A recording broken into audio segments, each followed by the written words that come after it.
Hello and welcome to the February 2026 edition Open World Tournament for the National Havoc Robot League. This is the KO show. If you lose, you go home. My name is Kyle Kroos. Joining me, Adam Wrigley. How are you doing? You're looking very stylish today, sir. I'm excited to be here. What a day we have been having to kick off the 2026 season of NHRL. It has been nuts.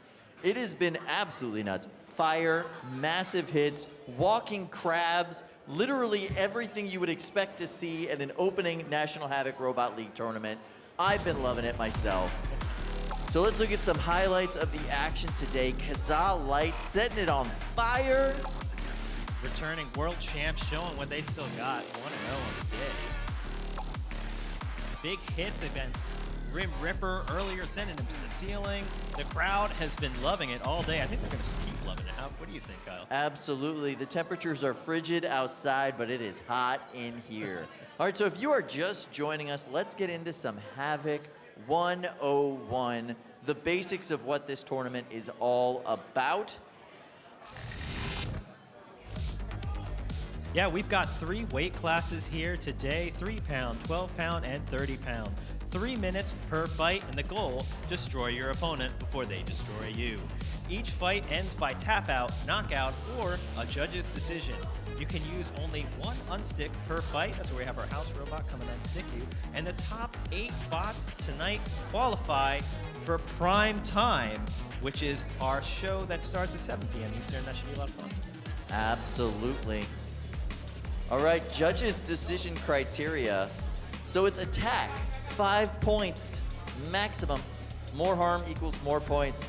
Condition, in other words, what your robot looks like at the end is 6 points. Less damage equals more points. And the highest score from 2 judges wins the fight. In other words, if you convince 2 judges you won that fight, then you've won that fight.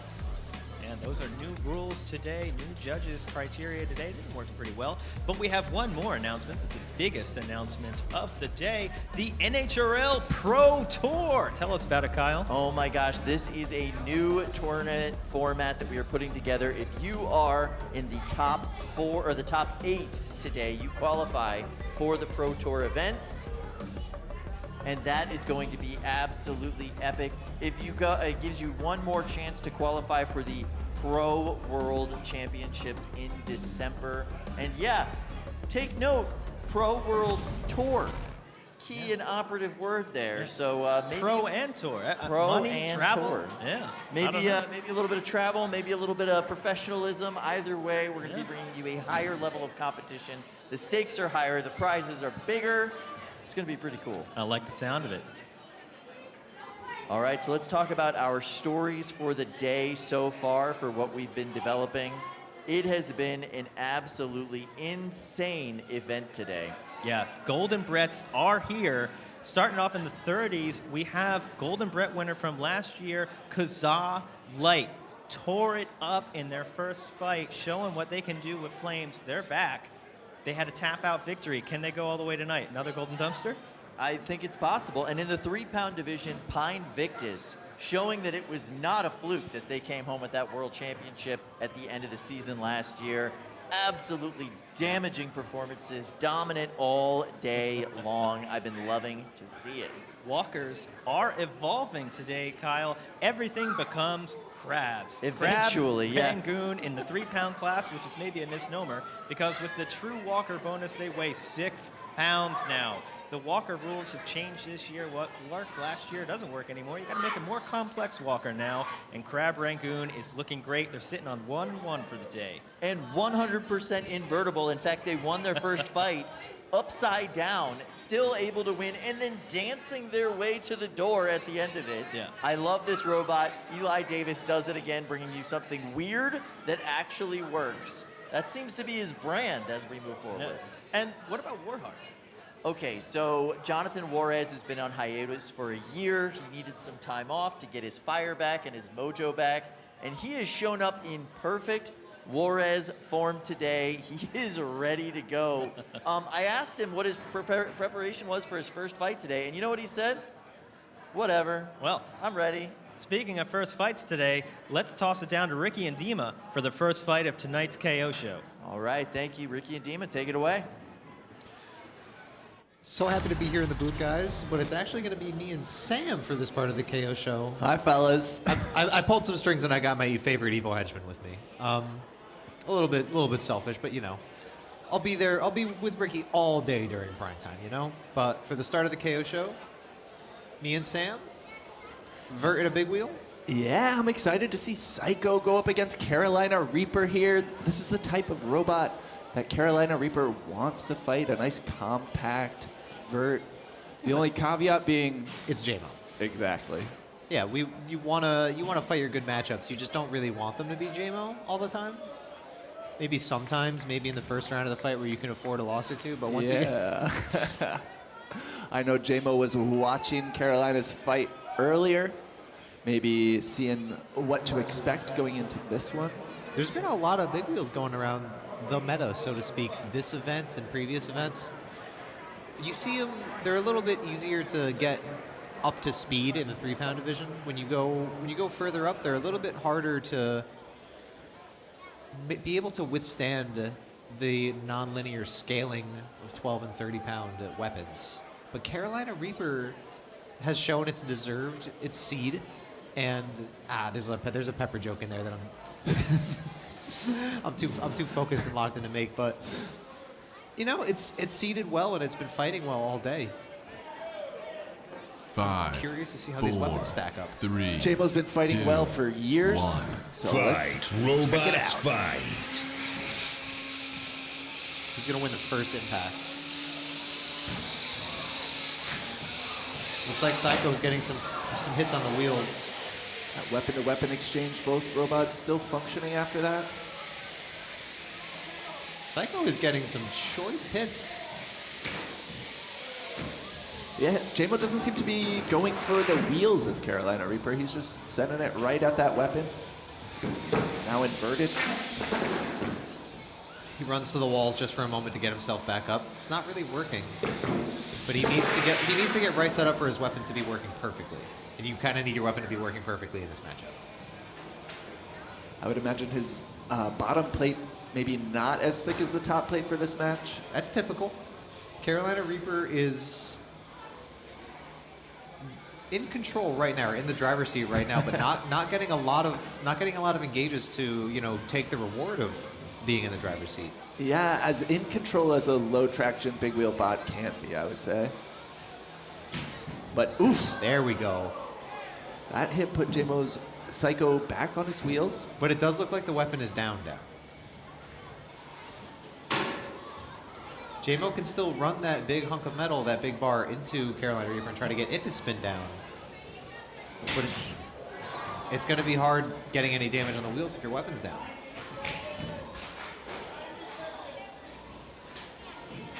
Johm not driving as if his weapon is down, still being appropriately aggressive. And you can still push the big wheel by the wheels even if you can't shred them up. Whoa. There, sending his dead weapon right into the functioning weapon of Carolina Reaper, trying to break it. That's what he wants. He's got to even up that score.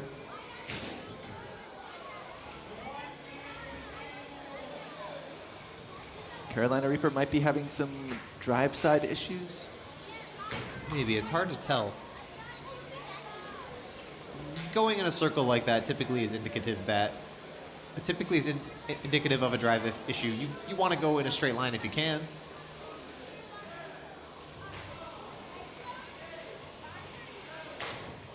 Still trying to get some engages on Johm. Still trying to get the weapon. Even taking weapon to weapon, even though it's metal and it's not like a clean hit. Take whatever engages you can get in the last minute, especially in this last 30 seconds. Saiko stuck on the kick plate. There's got to be an unstick. There, it's called for now. 20 seconds remain, though. Carolina Reaper trying to block the house bot as best as it can. It's kind of working. It is kind of working. Has to drive around it, and 5 seconds left. Johm's still not unstuck. These unsticks take a little time. It's not instant. And that's the match. This one's going to the judges. Ooh, that's tough. We have a moment right now called the Prove It period where both robots are given the opportunity to show off their function and show how they are at the end of the fight. A little 20 seconds to show the judges, hey, I'm moving just fine, my weapon's spinning just fine, or maybe my wheel's down, but I'm still pretty maneuverable. The other robot has a chance to say, well, you can maybe I can't show off my weapon, but I got full drive, etc. And in this Prove It period, with Saiko propped up against the kick plate, they got nothing to prove. That's not a good look, but we still got to get that robot unstuck anyway because we got to load it out. So as long as we can get it unstuck for the Prove It period, we'll be able to have one. But the Prove It period is sort of like prove it to the judges and the audience. Yeah. Prove your performance. Prove that you deserve the win.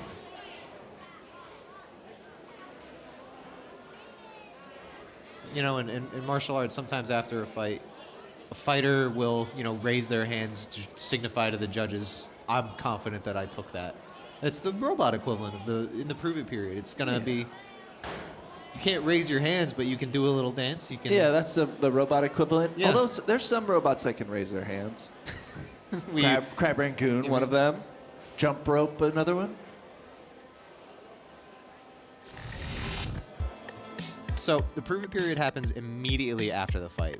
As long as we can get both robots unstuck, it happens right as the fight ends. You want to demonstrate both your weapon and your drive, the two most important parts of your robot's condition, and the judges are going to use it as a reference. And they're going to say, this shows your functionality.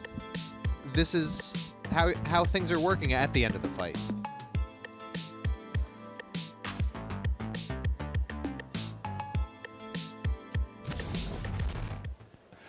Pretty cool one. Yeah. Who do you think's going to take it? I don't know. That's a rough one. I kind of want to give it to Carolina Reaper. It looks like they were more functional. They took a lot less damage, but they weren't really aggressive for part of that fight. It looked like they were running away a little bit. A little bit. I don't know if they were running away so much as they were suffering from a lack of traction that made it seem like that they weren't capable of chasing Saiko down. That's true, but if they weren't capable of chasing Saiko down, that means you didn't chase Saiko down. Even if you weren't capable of it, you got to be capable of it. That's fair. That's fair. I don't know. Kind of glad that I'm here and not in the judges booth. Yeah. But I say that a lot of times. Looks like they're still proving something in there. Carolina Reaper probably needs a moment to show off what the condition of their drive actually was. You and I thought to ourselves, I don't know. Is their drive down or what have you? Maybe their drive was stuck on something, and in the Prove It period, they have 20 seconds, and it's right after the fight. But maybe they can figure it out and wiggle something out if something's stuck.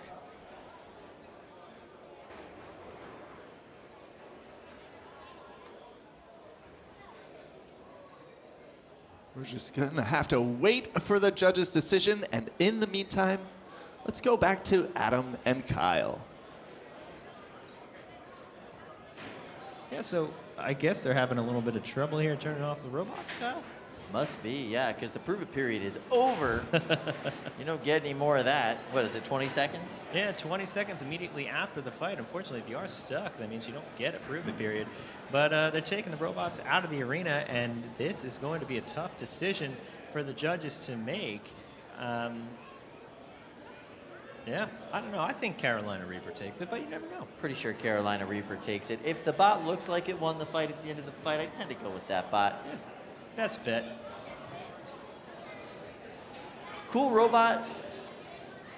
We'll see how it goes for them. Rough start of the season for Saiko. Carolina Reapers they're hot. Oh yeah, it's pretty high on the Scoville scale, right? Oh, and I think I'm just seeing it come across here. Carolina Reaper is the winner.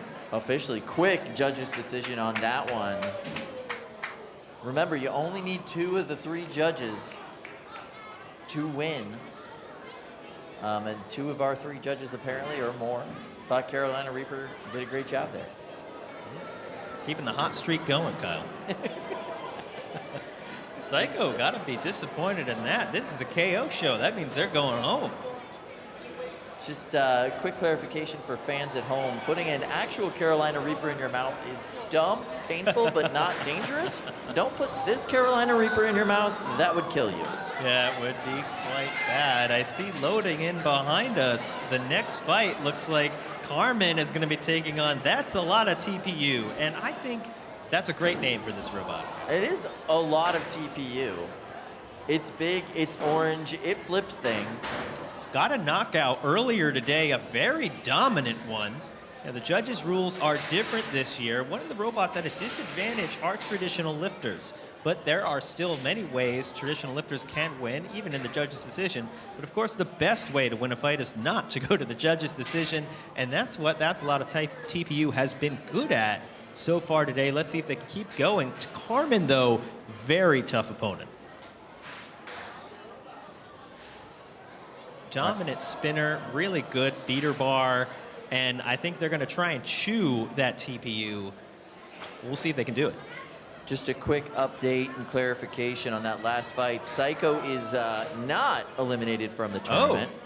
That was a cusp fight, so now Saiko has one more chance on the bubble, but Carolina Reaper, they have gone to the bracket. Oh, so we could get a rematch of that later tonight.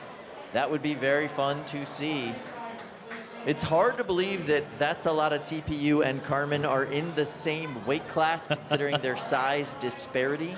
TPU is about 3 times as large as Carmen, but they both weigh 12 pounds. 3, 2. Let's go to Sam and Dima to call this fight. What's up, guys? Hello, these robots are off. Like Adam was saying, That's a Lot of TPU had pretty much a flawless fight against Xenomorph. Let's see if Michael Shore and Carmen has something to say about this smothering style of robot. This lifter bot does not want to be off the ground. It's kind of getting lifted right now because its lifter is stuck in the space between the chassis and Carmen's weapon. All right, looks like they're free now, though.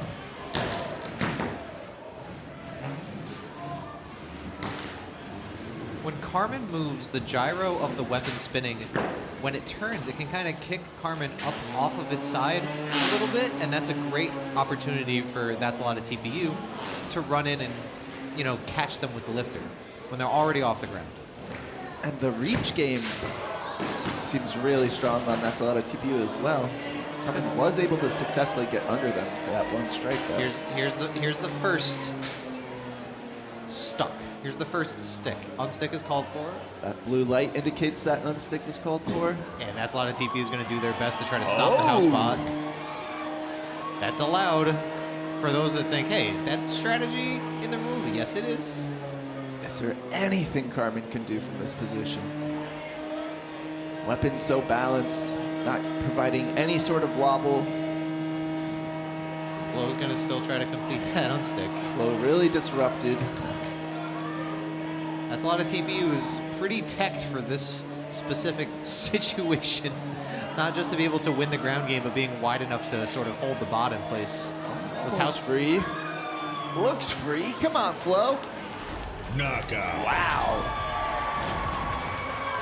That's how they draw it up. That's what they want to happen. That is the path to victory for lifters.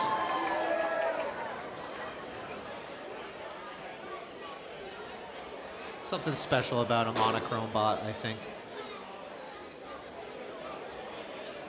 See the very, very intricate fork configuration. When the forks are split apart like that, you've got multiple in the same spot. We call them baleen. And you don't see that on the larger robots that frequently. No, that's something you typically see in the lower weight classes. Proud mom.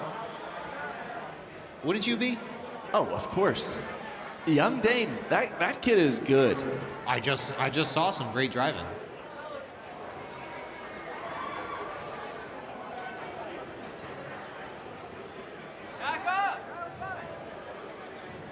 So That's a Lot of TPU going to be moving on. Relatively minimal damage, if any at all. Looks like they took a couple shots, but that's the thing about TPU. You don't really break, you get shredded, and those parts can be replaced pretty easily because they're all 3D printed. For those that don't know, That's a Lot of TPU is named after the kind of plastic that it's comprised of, TPU.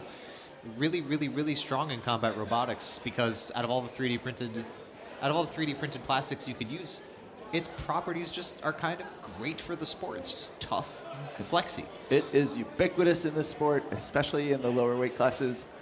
But let's send it on back to Adam and Kyle. Thank you very much. I really appreciate it. So yeah, we've had a few big updates here. Yeah. Some updates to our set, some updates to the rules, some updates to the judging criteria. We're gonna go to a video package that our dear friend Sam put together explaining this a little bit more in detail. So let's check that out right now. Better fights, clearer outcomes, and a stronger experience for both fans and competitors alike. Here's what's new for the 2026 season at the National Havoc Robot League. The 2026 rule set pushes much harder towards using your active weapon to attack and cause actual harm. It's always been this way at NHRL, but now we're doubling down. Why? Because it leads to more entertaining fights, more understandable outcomes, and a better experience overall for everyone both watching and competing. Judging now reflects that philosophy. We've gone from 3 judging categories down to 2, condition and attack. Condition replaces what used to be known as damage, but it's flipped. Instead of getting judged on the damage you do to your opponent, you're now judged on the condition of your robot at the end of the match. Attack replaces control and aggression, and it measures the intensity and frequency of your attacks, and critically, how effective you were at causing harm with your active weapon. Going from 3 categories to 2 will allow us to have faster judges' decisions, more consistency, and a clearer alignment between what happens in the cage and what fans expect the outcome of the match to be. Next up, how you compete. So for 2026, we have 3 distinct competitive paths. Some people enjoy showing up, immediately getting matched up against elite teams, and going 0-2. But that doesn't necessarily make you a better builder, and it isn't necessarily the best on-ramp into the sport of fighting robots. XP creates a softer landing for newcomers, so they get more fights, more experience, and a clear progression towards open tournaments. The opens stay largely the same, but with a more fair ranking system and a registration that prioritizes experienced competitors. The biggest addition for 2026 is the Pro Tour. The Pro Tour is 3 invite-only events. These events feature the absolute best builders in the world, major prizes, and the highest level of competition NHRL has ever seen. If you reach prime time at a qualifying event, you'll earn an invite. You don't have to attend, but we think you'll want to. Pro Tour introduces an NHRL Pro rank, which determines your seeding at the NHRL Pro World Championships. Top 4 at an Open still qualifies you for the World Champs, but your Pro Tour rank determines where you'll start. We want the intensity, the prestige, and energy of Worlds throughout the year, not just at the finale. Fans are showing up, builders are raising their game, and the demand is real. These changes represent the next stage of NHRL's evolution. Stronger rules, clearer competition paths, higher stakes, and bigger stages. We are so excited for this 2026 season, and we can't wait to see what you build.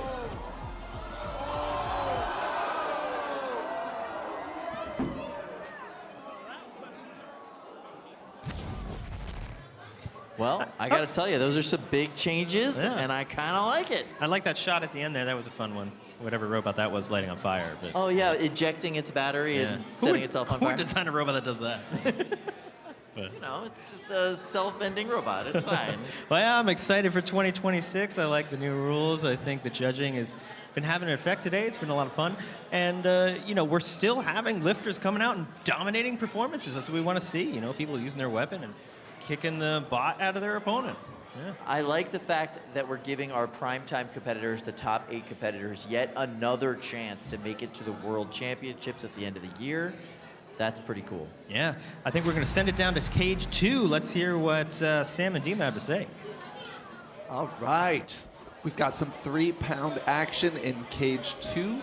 Look at that face. It looks like we have Kilico in the blue corner and Power On coming out of the pink corner. 5, Is that a 4, Togepi shirt? 3, 2, I think it is. Fight, robots, fight. Some egg power out of Kilico. And just some straight up beater bar energy from Power On. Kilico doing some Thagomizer stuff. For those that don't know, the archetype is like a Stegosaurus's tail. You want to spin with that weapon on and get bite by spinning into them, so to speak. Ooh, spinning the whole robot, not just the weapon. Wrapped up on one of their forks there. That's a bad spot because I think that makes it harder for them to get that thwack that they want. Yeah, you kind of want your wheels touching the ground. No, that weapon is totally off. There's no blade on Kilico. That's what I mean. That weapon has been removed. Oof.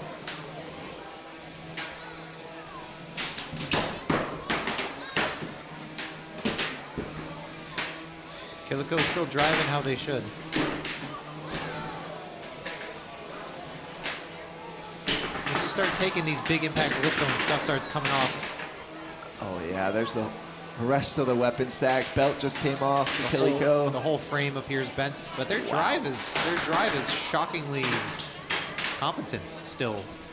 And sometimes that's all you need. Although Power On is doing a great job of sending them into the air, getting some juggles in. I do like that Kilico is still even at this point in the fight playing to their outside. Oh! That's what I mean! You drive like it's winnable every second you're in that cage. If you don't think it's winnable, tap out, but guess what? That was winnable even with no weapon, even with that frame bent like that. Awesome. Wow. I guess Power On ate itself or something. That weapon must have impacted their own top armor, disrupted it, the battery went out. Hit the wall or the floor at a bad angle and stuff crumpled out of it. We see some lights dangling in this cage. That was a cool fight. The Kilico team is ecstatic, wouldn't you be? Yeah, I'm ecstatic. If you guys hear me say anything can happen, that's what that means. That's what I mean by that. Anything can happen in the cage. I want to see some replays so we can see. We'll get a little bit of an idea of what happened. A little bit better angles, maybe. You can see Kilico weaponless at this point. Power On hit the light on the ceiling. Hit the corner to corner. When they hit the corner, they knock themselves up in a really, really just bad geometry. They roof-shotted themselves. They roof-shotted themselves. Their top plate sort of kicked itself off, and the battery flew out in that moment. Wow. Oof. Never give up. That's why you don't tap out if there's still a fighting chance. Wow, wow, wow. Props to the Kilico team for that one. Yeah. Kilico gets its little Rocky moment.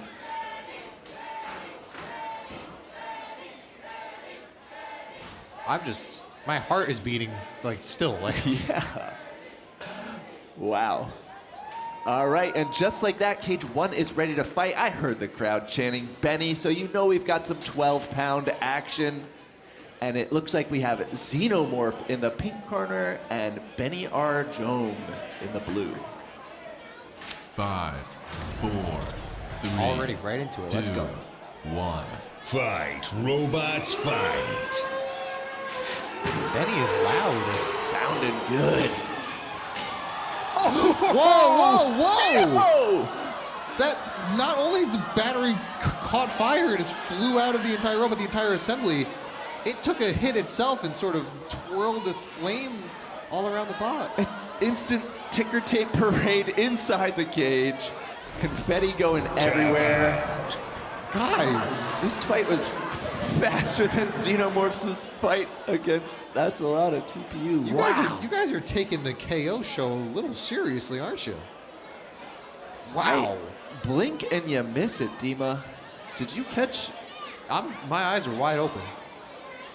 I've learned my lesson. I don't blink watching this sport anymore. Wow. Well, good thing that battery ejected. You don't want a little flaming nugget like that inside your bot. But David was on our Twitch stream last night. We were talking about getting caught on fire. And he said that he had never caught another robot on fire. Would you count this? Oh, yeah. I rarely see that happen that way. That battery caught fire and got ejected in the same sort of moment. We're glad we have the fire extinguishers in the house bot, because if a battery catches fire like that, it stays on fire until it's out of fuel. Yeah, Flo was on it quick with the extinguisher. Wow, topless. Xenomorph is a big bully sometimes. That was a bully moment. Yeah, the battery's still smoking. It's not on fire anymore. Now it's emitting all of that lithium-ion smoke that we all know and love from this sport. How does it fit so much smoke in that little tiny package? Those 12-pound, the batteries that you put in 12 pounds, they got a lot of juice. They got to power a robot, a 12-pound robot for the full 3 minutes. Typically powering a very fast spinning weapon. They got a lot of juice in those suckers. And when the juice is exposed to air, that's when it becomes smoke?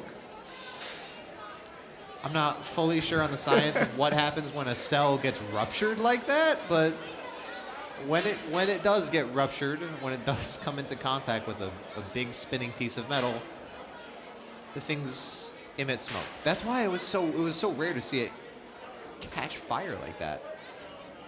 All right. Luckily, we've got a pretty heavy-duty negative air pressure system built into every single one of our cages, and it is getting some action now. You can see it sort of sucking the smoke out of the arena through the vents that run above it. And it just sends it into the ether. It turns into stars, and that's where constellations come from. I don't know enough about astrology astronomy to dispute that.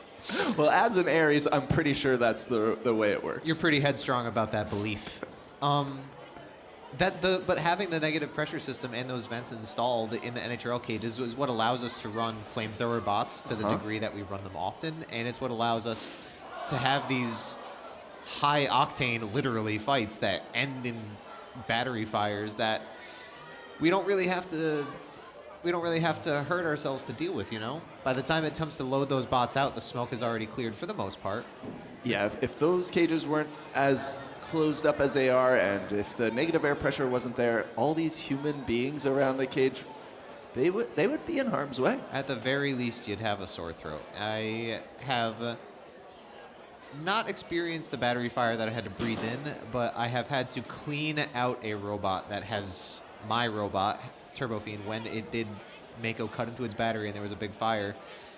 They are not fun to deal with the aftermath of. There's nothing more disgusting. That's why I think it was fortunate for Benny here. The battery flew out as it caught. I rarely, if ever, see that happen. Sometimes you'll lose a battery and it's just out, and then nobody hits it because it's already out of the robot. Or sometimes, yeah, I think the last time we saw that was the drift match where it ejected it into the door and got stuck in the door. Okay, well, we did just see Power-On lose their battery, but that wasn't from a hit from anybody else but themselves. They roof shotted themselves and it flew out of the top plate. But like, if your top plate isn't ruptured or anything like that, you take the hit, the battery ruptures inside your robot and it sort of sets everything alight. That's what is a real pain to deal with when that happens. So a little bit fortunate, if you could call it that, for Benny or Johm. Looks like that cage is almost cleared up.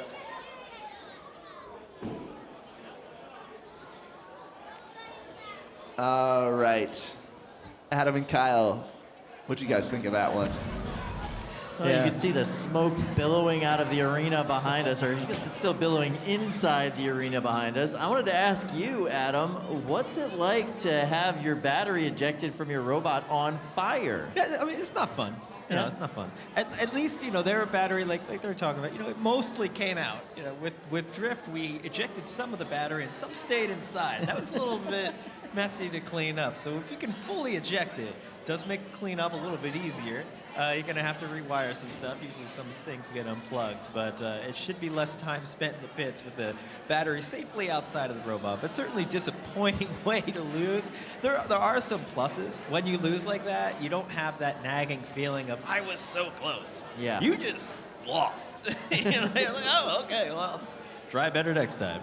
My first event that I ever went to was inside of a museum, and there was barely any venting. And I remember thinking, wow, this lipo smoke smells terrible, and it's probably not great for all of us in here. But it felt very punk rock. I almost don't dislike it. Yeah. You know, it's kind of like a nostalgic smell for me. Absolutely. In a weird way, but, you know, it's very bad. Yeah, 100%. And then I remember, coming to NHRL and being like, these fans, they don't know what it's like to be at an event where the lipo Back smoke in is my in your face. day. Back in my day. But I gotta say, I then have gone to another event where the venting wasn't that great and my kids were there. And then I was like, you know what I don't want my children breathing?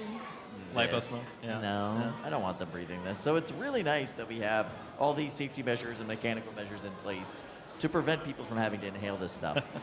Yeah. It does put on a good show for us, though. Of course, you always try when you design it to prevent the batteries from coming out, but they just really like to eject themselves sometimes. There's only so much you can do. And yeah, it's just kind of a chemical reaction. Those two bits get together and poof, you got yourself a nice little smoke fire. But battery technology gets better every day. I'm always reading about solid-state batteries, new sodium-ion batteries, much less reactive even if you puncture them. They just basically don't light on fire, lighter, more powerful, more durable. We'll see how these things come on. Maybe in a few years we won't even have this problem anymore. But Wouldn't that be crazy? That's what they're trying. I mean, lithium, the lithium polymer is what we've currently used in this technology. Also, like home battery backup. Also, like electric vehicles. It would be nice to have a technology that does not erupt into flames you see when a it's lot punctured. of these lithium ferrite, lithium iron type of batteries in cars and in storage systems now, which is a lot safer of a chemistry in that it doesn't like to light as much as the lipos, but it's not quite as power dense yet. Yep. It's not quite as good. So in a lot of industries, you're building a car, you want a safer battery. It might be okay if it's a little bit less power dense, but for us, we need all that power for the 3 minutes that we're in there. So still with these lipos, but they're getting better, and I've got an eye out for those solid state batteries soon. That would be nice. All right, so we've got a classic 3-pound matchup coming up for you right here. It's going to be Shameless Self Promotion taking on Jack Move. I love these two robots. Kyle, I can't tell them apart. Well, okay, sure. Shameless Self Promotion is over there in the pink corner. It's the one that's shamelessly promoting itself, but it is in spinner configuration. Okay, it does. I guess I'll go by the stickers. Yeah. Got a big SSP on the top. I got it now. It's an SSP kit from Just Cause 5, Robotics. 4, 3, 2, 1. And then Drew Fight, Davis is robots, driving his fight. Jack Move. Looks like we got some twitching going on Jack Move's weapon Yeah, there. weapon doesn't look fully spun up on Jack Move. Does look spun up on SSP. Now you can buy SSP kits, and very often new configurations, new weapon types will come out that you can put on your SSP kit. SSP kit's still popular in 3-pound class. Used to be very popular as mini-bots in the larger classes, but with the rule change last year, don't see so many mini-bots anymore. But I like this spinner module on it. Nice shot He's there. a hat! Jack the Hatter. This is a bubble fight, so the loser of this fight goes home. Winner of this fight is happily and safely in the bracket. And SSP is doing a lot better as we move into the second minute of this fight. It was evenly matched early on until that massive hit sent Jack flying. Jack hasn't come back. Those forks really doing a lot of great work. Those are forks that you would more commonly see with like a lifter or an overhead attack bot. It's very interesting to see those barbed forks working so well on this vert. Yeah, SSP originally, of course, started out as a lifter kit. Hence the large slot in the middle where lifter used to be. And those forks still working great for the vert. By the way, Seth Schaefer, who is the owner and proprietor of Just Cause Robotics, has a great YouTube channel, tons of awesome resources on there for some kind of high-level and intro-level bot building. And Jack Move is stuck up on the side of the arena. They're going to have to use their unstick here. I don't think they can get out. No way. 1 minute, 8 seconds left in this fight. You can hear the countdown happening. There's the unstick And request. yeah, perfect move there from Seth. Waited for the unstick to be called, smashed him right on the back plate. You get one request, and as soon as you're freed, whether by the house robot or your opponents, their request is over, and now they are stuck again. You can see they have no more requests left. Textbook That strategy could there by be Seth. it. That was amazingly well performed. Knockout. Ooh, and a knockout with 40 seconds left in the fight. Jack Move really didn't have much doing either way, and SSP, Seth, really able to dial it in as that fight went on. You can see the difference in experience in the designs and robots there paying off. SSP taking home the KO victory and moving on. Really good self-promotion there, quite frankly. I mean, if you're going to show off a kit, that's how you do it. Quite shameless about it, too, one might say. So shameless. Nice job there from Seth. Drew Davis, one of the best competitors at these events, always finds himself at the World Championships. Not able to qualify this time around, but we'll see him back. It was starting off, it was so close to anyone's game, and then, you know, one hit turned the tide of the fight. I think we'll see him again. I think he'll be back for Worlds, too. I mean, he's always coming back better and stronger every event, but wow, SSP looking good today. Truly a family affair for the Davises. He's here with his sons and his wife. All on the team, all getting everything together, helping put the robots together. But maybe getting home before the weather turns isn't such a bad idea, you know? Yeah, I'm wondering, is my car going to start later on tonight? It's always a question. We don't know. Quite cold here in Norwalk as we are in the dead of winter to kick off this 2026 season. We'll be I getting might be into the grabbing a negatives. Kazaa light to, clean my car off. I know, after. bring them, we melt some of the snow out there. My normal spot was just filled with snow. I was like, park somewhere else, I guess. All right, so as we mentioned earlier, we are in the bubble round. So this is how these prelims work. We have the opening rounds, anybody's game, right? If you win your opening round game, then you either go to the cusp or the redemption round. If you win your redemption round or you lose your cusp round, you go down to the bubble. And that means that if you lose, you are not in the tournament. You get eliminated. If you win, you advance. The name of the game here at this prelim is if you win twice, you're in. If you lose twice, you're out. Yeah, I really love those bubble fights. That's where a lot of the mental aspect of this game comes in. You know, one of those competitors has come in off of a win. You know, they lost their first fight, they won their second fight, they're on the upswing. Whereas the other competitor, they came on off of a loss. They won their first fight, they lost their second. You know, who can overcome the roller coaster of emotions of the day, strong, have the confidence to win that bubble fight, take it into the tournament? I think that those have a lot of those outside aspects playing in that you don't always see, you know, on the stream. But when you're in the pitch, you're talking to these people, you see everyone working on those robots. The mental aspect is huge as you prepare and get ready in the mindset to win. What is happening here, Kyle? This looks like it's a bit of a rage room.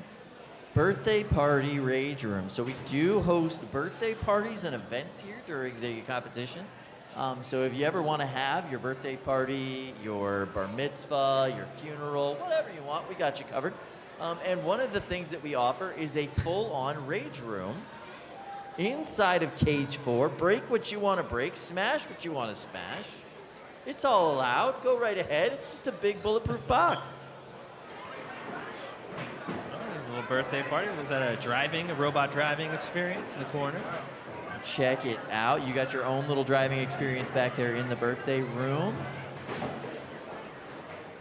Lots of activities here for the kids. If robots existed when I was a kid, I would have really liked this. Yeah, for sure. So yeah. All right, we are moving back into Cage 2 for some 3-pound action. We're gonna go see our good friends Dima and Sam for this one. How you doing? I'm doing great. How are you doing? Well, it's kicked over to me, so you can't answer. But regardless, we have the Wall in the pink corner versus Astronomii in the blue corner. Coming out of Cherie's workshop, from Georgia. Shri, who many may know from the popular 4, Chunky. 3, Rocking 2, some interesting top 1. armor on that right Fight. side. Robots fight. Interesting indeed. The wall, though. Ben, Brutal hammer saw. the driver of the wall, showing his stuff early. Oh, look at that motor. Critical hit. Right through that weapon motor. One hit. Shri was talking about how he's got some Chainsaw Kitty elements in Astronomii. That's true. One of those being the exposed weapon motor. You can have great top armor and you can protect those internals, but if your motor isn't external, it's a little bit harder to protect. You got to win the ground game and win those early engagements so you're not vulnerable, but Ben, the driver that he is, lined up his forks perfectly, pushed him to the wall, and went for that kill shot. Let's see it.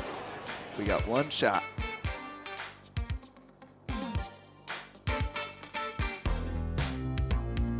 Perfect precision. And then you can see when it comes up, that weapon's already down. Yeah, hard to spin a brushless motor with a big gaping hole in it. Wonder if it affected anything else too, because we didn't see its wheels spin after that point either. Maybe Shri was just like, no weapon, I'm not driving for the rest of these 3 minutes. But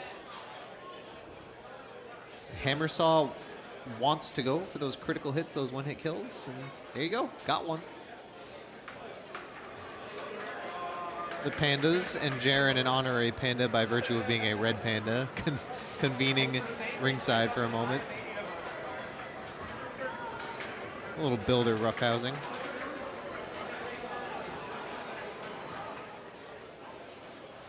Cage 2 getting reset after that quick one. Not too much to clean from that match. No, not too much.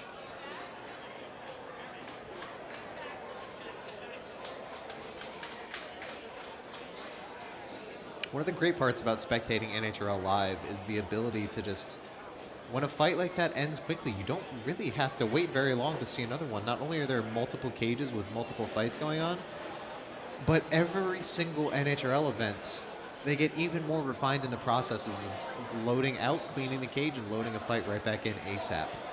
Yeah. I'm just saying it from the perspective of I'm really spoiled because I'm in the booth all day and I get to watch these fights in a million different camera angles, but NHRL is a great live spectatorship experience. That's what I used to do when I was competing and I would get eliminated. I'd come down in the stands and watch with everybody else. Yeah, it is enjoyable sitting and watching. But here's what Just taking it in. For those that haven't been upstairs, if they haven't taken a tour or what have you, here's the pit experience. Here's all of the builders lined up at their respective assigned tables. Their bots are out of the boxes. They're working on them with the weapon locks in, of course. How would you break it down between in-cage and in-pit stuff? Like, what is the sport? That's a big question. Right? Well, when people ask me about the sport, and they say, what do you do on the weekends, Dima? You work in high-end furniture during the week. What do you do on the weekends? Well, I do this. And they say, are you just fighting the robot all day? Do you have to repair it in between? No, I got to repair it in between these rounds. Depending on where you are in the bracket, if there's more fights and there's more robots still in the competition, you might have a little bit of time between your fights. You might have more time. But as the bracket shrinks and as more and more robots get eliminated, and as we try to keep the event moving, you might have less time to repair as the day goes on. yeah. Then it becomes even more of a skill test, not only of your mental fortitude, but also how close you are to your bot, so to speak. Are you able to disassemble and reassemble that thing really quickly? Are you able to, when you sniff out an issue, are you able to troubleshoot it quickly? Do you know what the common issues are with your bot? Are you able to... Is your bot going to throw you for a loop, or do you know everything that it can do? It's tough. It is tough. I think the pits are so much harder than the cage. I agree, but I didn't want to say that if it was just maybe a personal perspective, because I just love being in the cage. The cage is fun. You're fighting. You're driving around. We're playing toys when we're in the cage, and then we're in the pit. It's fixing toys, which is harder, maybe a little more mentally draining. Definitely. You don't have the adrenaline anymore. The adrenaline is dumped after the fight, and you got to open that sucker up. Looks like we're getting ready for fish. Fish. I would pronounce it fish, but there's no I. And phenomenon. in the 30-pound weight class. Phenomenon took a bit of a beating in their earlier match today. Phenomenon has sort of like the classic black and silver color scheme that you see a lot in the 30-pound weight class, but Fish, a little more colorful than most 30s. Yeah, vibrant. Vibrant orange and blue color scheme. Also took a bit of a beating going up against Gord earlier.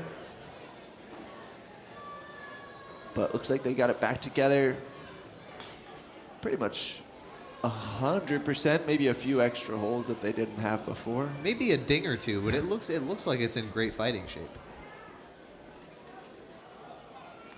So fourth game, it looks like Fish might have the advantage as far as reach. And with a weapon as well, Fish has a bit of a reach advantage. This will be an interesting fight. Like you're discussing reach right now. I wonder how much of this is going to come down to geometry and who wins the weapon to weapon when the reach doesn't matter. When they lock horns and the weapons are going to hit each other, I wonder who has the upper hand here. They're both a similar archetype, so it's hard to say, oh well, the horizontal typically has the advantage in this exchange, because I'm not so sure in this one. 4, 3, 2, 1. Fight, robots, fight. Brandon and Phenomenon certainly has more experience. Fish definitely looks like the aggressor at the start, but Phenomenon cuts a corner defensively. That's a bad spot for Fish to be in. Don't forget about that lifter on Phenomenon as well. Well, I didn't even discuss the lifter. You're right. Phenomenon has a lifter in front of it that's able to sort of corral people into the weapon. And save him from using an unstick if he's propped up on the wall. Absolutely, and win the ground game a little extra if you can. These are big hits. Didn't help there. No, lifter's up now. I think he wants to expose his weapon as much as possible.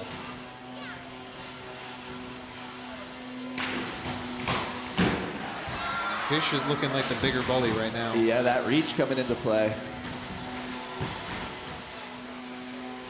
Not a lot of movement out of Phenomenon. Maybe I spoke too foolishly. Maybe sometimes the bigger weapon just wins the weapon-to-weapon engages. No drive. It looks like it looks like it's that base plate. Yeah, I was gonna say it looks like the wheel can move, but it's high centered on itself. Tap out. And there's a tap out. Wow.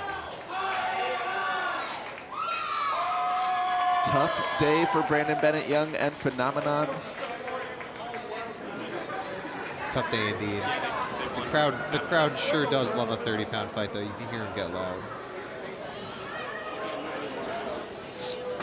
Can't do anything anymore today. Oh. Even if a fight is really great like that, it does. When you get eliminated, you gotta breathe out one big exhale and go, my day's done. We talked. Sorry, I wanted to let the crowd speak for a second. I love hearing those feed the fish chants. I think the crowd is a little light on those for this fight. Not the dog on you folks, but when there's literal fish in the arena, I need y'all to scream feed the fish. We're gonna cut to some replays. All right, Fish getting a nice juggle on Phenomenon there. You see the sparks on that hit. It's hard. It's harder to have a more clear indication. This was a really big hit on metal components. You think of metal as strong, right? But getting a hit when there's sparks like that, might think, oh boy, something bent, something broke. Curious onlookers. That match was epic, he said. I agree. Look at how close you can get to the cage, by the way. They are mere feet from our admittedly extremely safe cages, but the spectator experience... Hey guys. They're having almost as much fun as me, I think. Dima, they're on TV and you're not. My voice is on TV. That's good enough for me.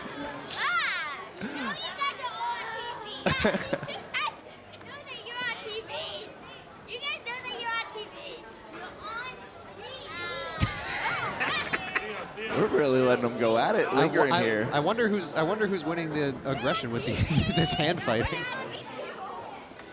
Now, the blue jacket is pinning the red jacket. I don't see him using his active weapon.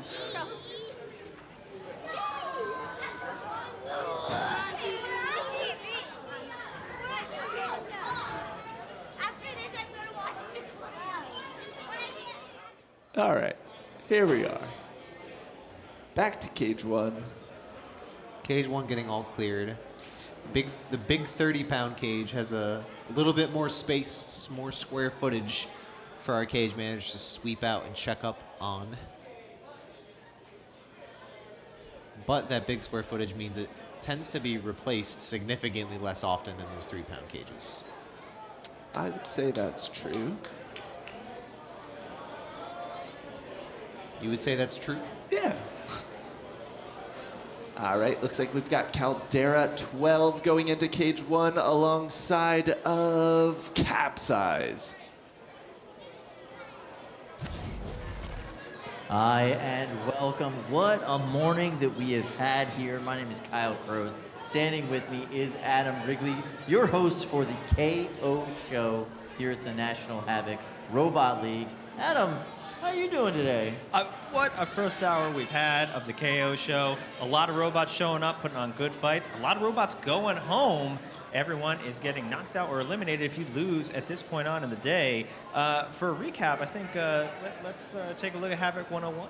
Absolutely, yeah. If you are just joining us, we're going to look at the 101 of what it means to compete here at the National Havoc Robot League. Go ahead, Adam. Havoc 101, we've got 3 weight classes here today, 3-pound, 12-pound, and 30-pound. There are 3 minutes per fight, and your goal, destroy your opponent before they destroy you. A fight ends by either tap out, that's when you say, I give up, knockout, that's when the ref says you can't go anymore, or a judge's decision. If you both make it to 3 minutes, we have 3 judges who sit and figure out who won. Each bot has an unstick request. They can request our house robot to get them stuck off the wall, but after you use it, you lose it, and if you get stuck again, you will be knocked out. The top 8 robots tonight will qualify for prime time later on at 7 p.m. Eastern, and they'll also qualify for our Pro Tour. And the secret to all this, never let it go to the judges. It's a terrible idea. So, all right, we're going to go to cage 1 now for some bigger robot action. Caldera 12 versus Capsize. Ooh, this should be fun, because I'm hearing we get to call this one. 2 very different design types here. Caldera 12 is a horizontal spinner. 4, Mr. Boxell's 3, strategy is typically death by 1,000 Fight, cuts. robots fight. But look at the armor on Capsize. Ooh, but look at the drive on Capsize. They're already crab walking. And now they're not walking at all. Capsize immobile, weapon up, and that is one of the quickest tap outs I have ever seen, Kyle. Yeah, that fight ended quick. Len Boxell and his super fan teammate for the day, really enjoying this one. He's got one of those cool Xenomorph 3D prints too. That kid's walking out of here with all the swag today. He's a fan of Caldera, went to every event last year in the stands, and Glenn invited him along to be a teammate today with him. Get to experience everything up close and personal, and he sure has been enjoying it. Cornell University, one of the premier universities in the world, but in the world of combat robotics, they're relative newbies here. Yeah, starting it off here with a traditional 4-wheel drive lifter. With that type of design, you really need to get reliability dialed in. Unfortunately, hasn't been there today, and with that loss, their day is going to be over. They'll be heading home, but you know, you get them in, you get experience, you come back, and you do better. I'm excited to see where they go from here as they dial that design in over the season. Absolutely. I love all of the college teams that we have competing here and some of the college dynasties that we've built here at National Havoc Robot League. Safety tennis ball, a little bit difficult to get on there. Of course, one of the last parts you always design are those safety covers, but you always know the vets because they come in with a beautiful, well-designed safety covers on their robots. I saw some knitted safety covers up in the pits today. Okay. Bagheera was rocking some knitting on their safety covers. I thought that was an interesting way to go about it. I saw one safety cover had a little engraved message for Ricky on it. Just for Ricky? Yeah, just for Ricky. If you guys don't know, Ricky, who is very often a part of our announce and broadcast team, also very often head of safety here at this event. Well, the ones who are approving or disapproving the safety locks for the fight. We're going to continue on with 12-pound action here. There's a nice shot of our crowd. Looks like they're having a good time. We're going to have a fight between Inertial and Grim Ripper coming up next. I love both of these robots. Inertial is a pretty rare weapon type here at NHRL. Yeah, Inertial is kind of a high-mounted, almost ring spinner-like shell spinner with a TPU, mostly plastic, kind of upper shell mounted to a hardened steel ring. And then underneath is a shuffler. They have a lot of ground clearance. Now they're going to be going up against Grim Ripper, who's a nice, like, conical horseshoe crab-like configuration, which is going to be really good for deflecting Inertial's blade. Fortunately, we haven't seen Inertial really get to spin up today, so we'll see if they've dialed that in, if they'll be able to get it up to speed. They better, or they might be going home after this matchup. Yeah. All right, so speaking of upcoming matches, let's talk about the criteria for our judges' decisions. So we've now boiled it down, right? We've got attack worth 5 points. And basically, if you could show more harm, you get more points. And then everything else boils down to condition, which is 6 points. If you've taken on less damage, you get more points. And by the way, it doesn't matter who caused the damage. Yeah. Less damage, more points. Okay, win over 2 judges, and you win the fight. The thing here about harm, too, harm isn't just causing damage. You flip your opponent, you get him stuck, you hit him really hard. All those things count as harm. You put your opponent in a worse place than they started, that's harm. Yeah. You try to do that, you do that for the whole fight consistently using your active weapon. That's how you're going to score attack points. Knock them over onto a piece of debris and high center them, bend That's up their harm. frame, Yeah, you they've cause been some harm. Absolutely. And so that does mean, taking out some ablative armor works for that. All right, so we also have added a prove it period. Immediately post the fight, you get 20 seconds to demonstrate that your weapon works, demonstrate that your drive is capable, and the judges are going to use this as a reference of functionality. So if you were strategically not using your weapon through parts of the fight, you still have a time to prove that it works here at the end. Show the condition of your robot. And I think this is going to be really fun because people tend to show it in an interesting way, do a little bit of a dance, show off that drive, show off that weapon, and show it off to the crowd and everyone watching. We don't give style points yet here at the National Havoc Robot League, but you keep bringing those TikTok-worthy dances, we might just give it to you. Or at the very least, you'll get a few million views. That's not a bad way to be. I really do think that's half the reason Crab Rangoon was designed, just to get TikTok dance views. See Yeah, our I can't wait competitors for getting ready. Prove It compilation video later this year. I definitely want to see the Prove It compilation. All right, so we're going to go to Ricky and Dima to call this fight. Thank you, Kyle. Yeah, I am excited. First time in the booth of the day. Dima's been lining them up, knocking them down all day. How have the fights been? This has been, every event seems to one-up itself. I was cage side for the start of the day. I got to see a robot walk around on legs. I got to see some champions of previous seasons past strut their stuff. And now I'm in the booth with you. Don't tell the other guys, but you're my favorite to be in the booth with. And we're going to see, Kyle and Adam already gave us the rundown. Grim Ripper, as Adam mentioned, has a sort of horseshoe crab underside configuration. It's just a treat to watch. Grim Ripper is some sort of anachronistic miracle as far as I'm concerned.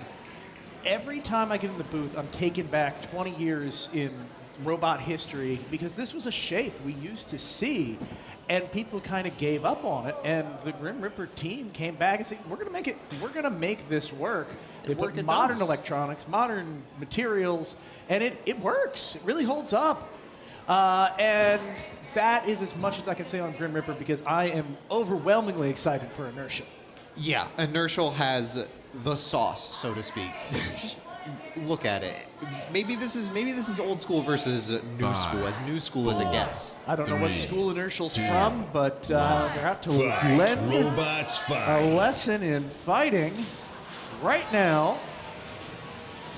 with a nasty spin up, but not a lot of oomph behind that punch from Inertial. But it spins up in just a moment. I see sparks coming from underneath of Inertial. Let's see if we can get that weapon back up. Lily Lynn out of Brooklyn, New York. Look at those little flippery shuffle pods under Inertial. It's kind of a wild design. And here we go. Let's get that weapon back up. Oh, Oh, no. and the smoke has begun to pour from the underside of Inertial. No big burst of flames, and it is still moving, but I gotta think that weapon system is down. I'm always with the proponent. It's not over till it's over. This Oh, is you definitely can a bad see the spot. little legs, the little shuffling pods going bananas under there. Trying to move out from on top of Grim Reaper. This is looking good. Oh, but the weapon comes back. I was not expecting that. However, Inertial's up on the rails. They've called for an unstick. Our house bot is coming in. Of course, you get one unstick. But I don't think that's going to get them very far. We haven't seen a lot of weapon movement. We haven't seen a lot of movement, period. It's been Grim Reaper's match all the way. Tap There's the out. tap out. An unstick like that is especially really hard to perform when they're in the corner and they're round shape. That's hard to knock around or push around with the house bot's rectangular sort of movement. Yeah, that round shape, no match for Flow. I guess Flow, no match for that round shape, I should say. Grim Reaper sailing through that match. They're going to be excited, I think, with the limited amount of repairs that need to be done after that fight. We've got more big robots coming up soon. I know we're loading up Cage 5, but I think we're going to be going for another 12-pound fight. Ooh. The 12ers have been particularly exciting today. We have a metal hook from the cage manager to drag Inertial out from the corner back to the cage doors. We're locking the weapon back up. Give you a little behind-the-scenes NHRL lore. That metal hook is from the dumpster. That's the specialized. That's the dumpster hook that's meant to unclog the dumpster when someone puts too much metal in it in the trash compactor. Someone has grabbed it and decided it makes a perfect bot wrangling tool. We have a specialized tool. All of the engineering talent in this building sat down. How can we build the best tool? And someone said, no, dumpster hook. And I don't know if it's because it's better or if it just fits the vibe. It does fit the vibe. It fits the vibe pretty hard. Pretty good. I think it was Matt Farley, or referee Matt, who grabbed it and rolled with it. And no one wants to break a good thing.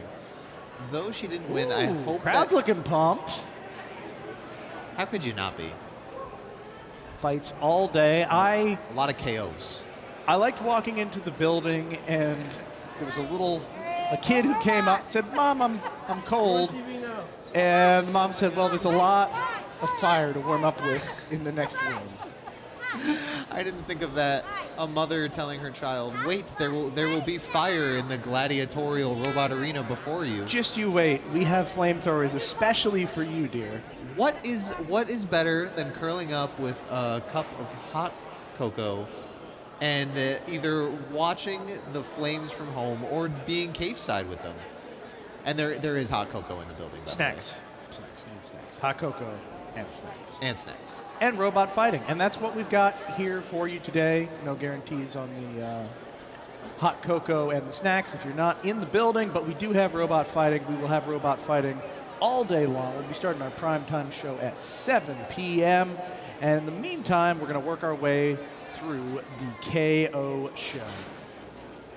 2026 is kind of a big deal so far. We've changed a lot of things. One of the things I think we haven't talked about enough is the Pro Tour. Dima, what do you know about the Pro Tour? What I know about the Pro Tour is it's a way for the builders and the drivers to sort of graduate from the open tournaments into an even bigger and better offering from NHRL. A tournament format that has stiffer competition and bigger prizes.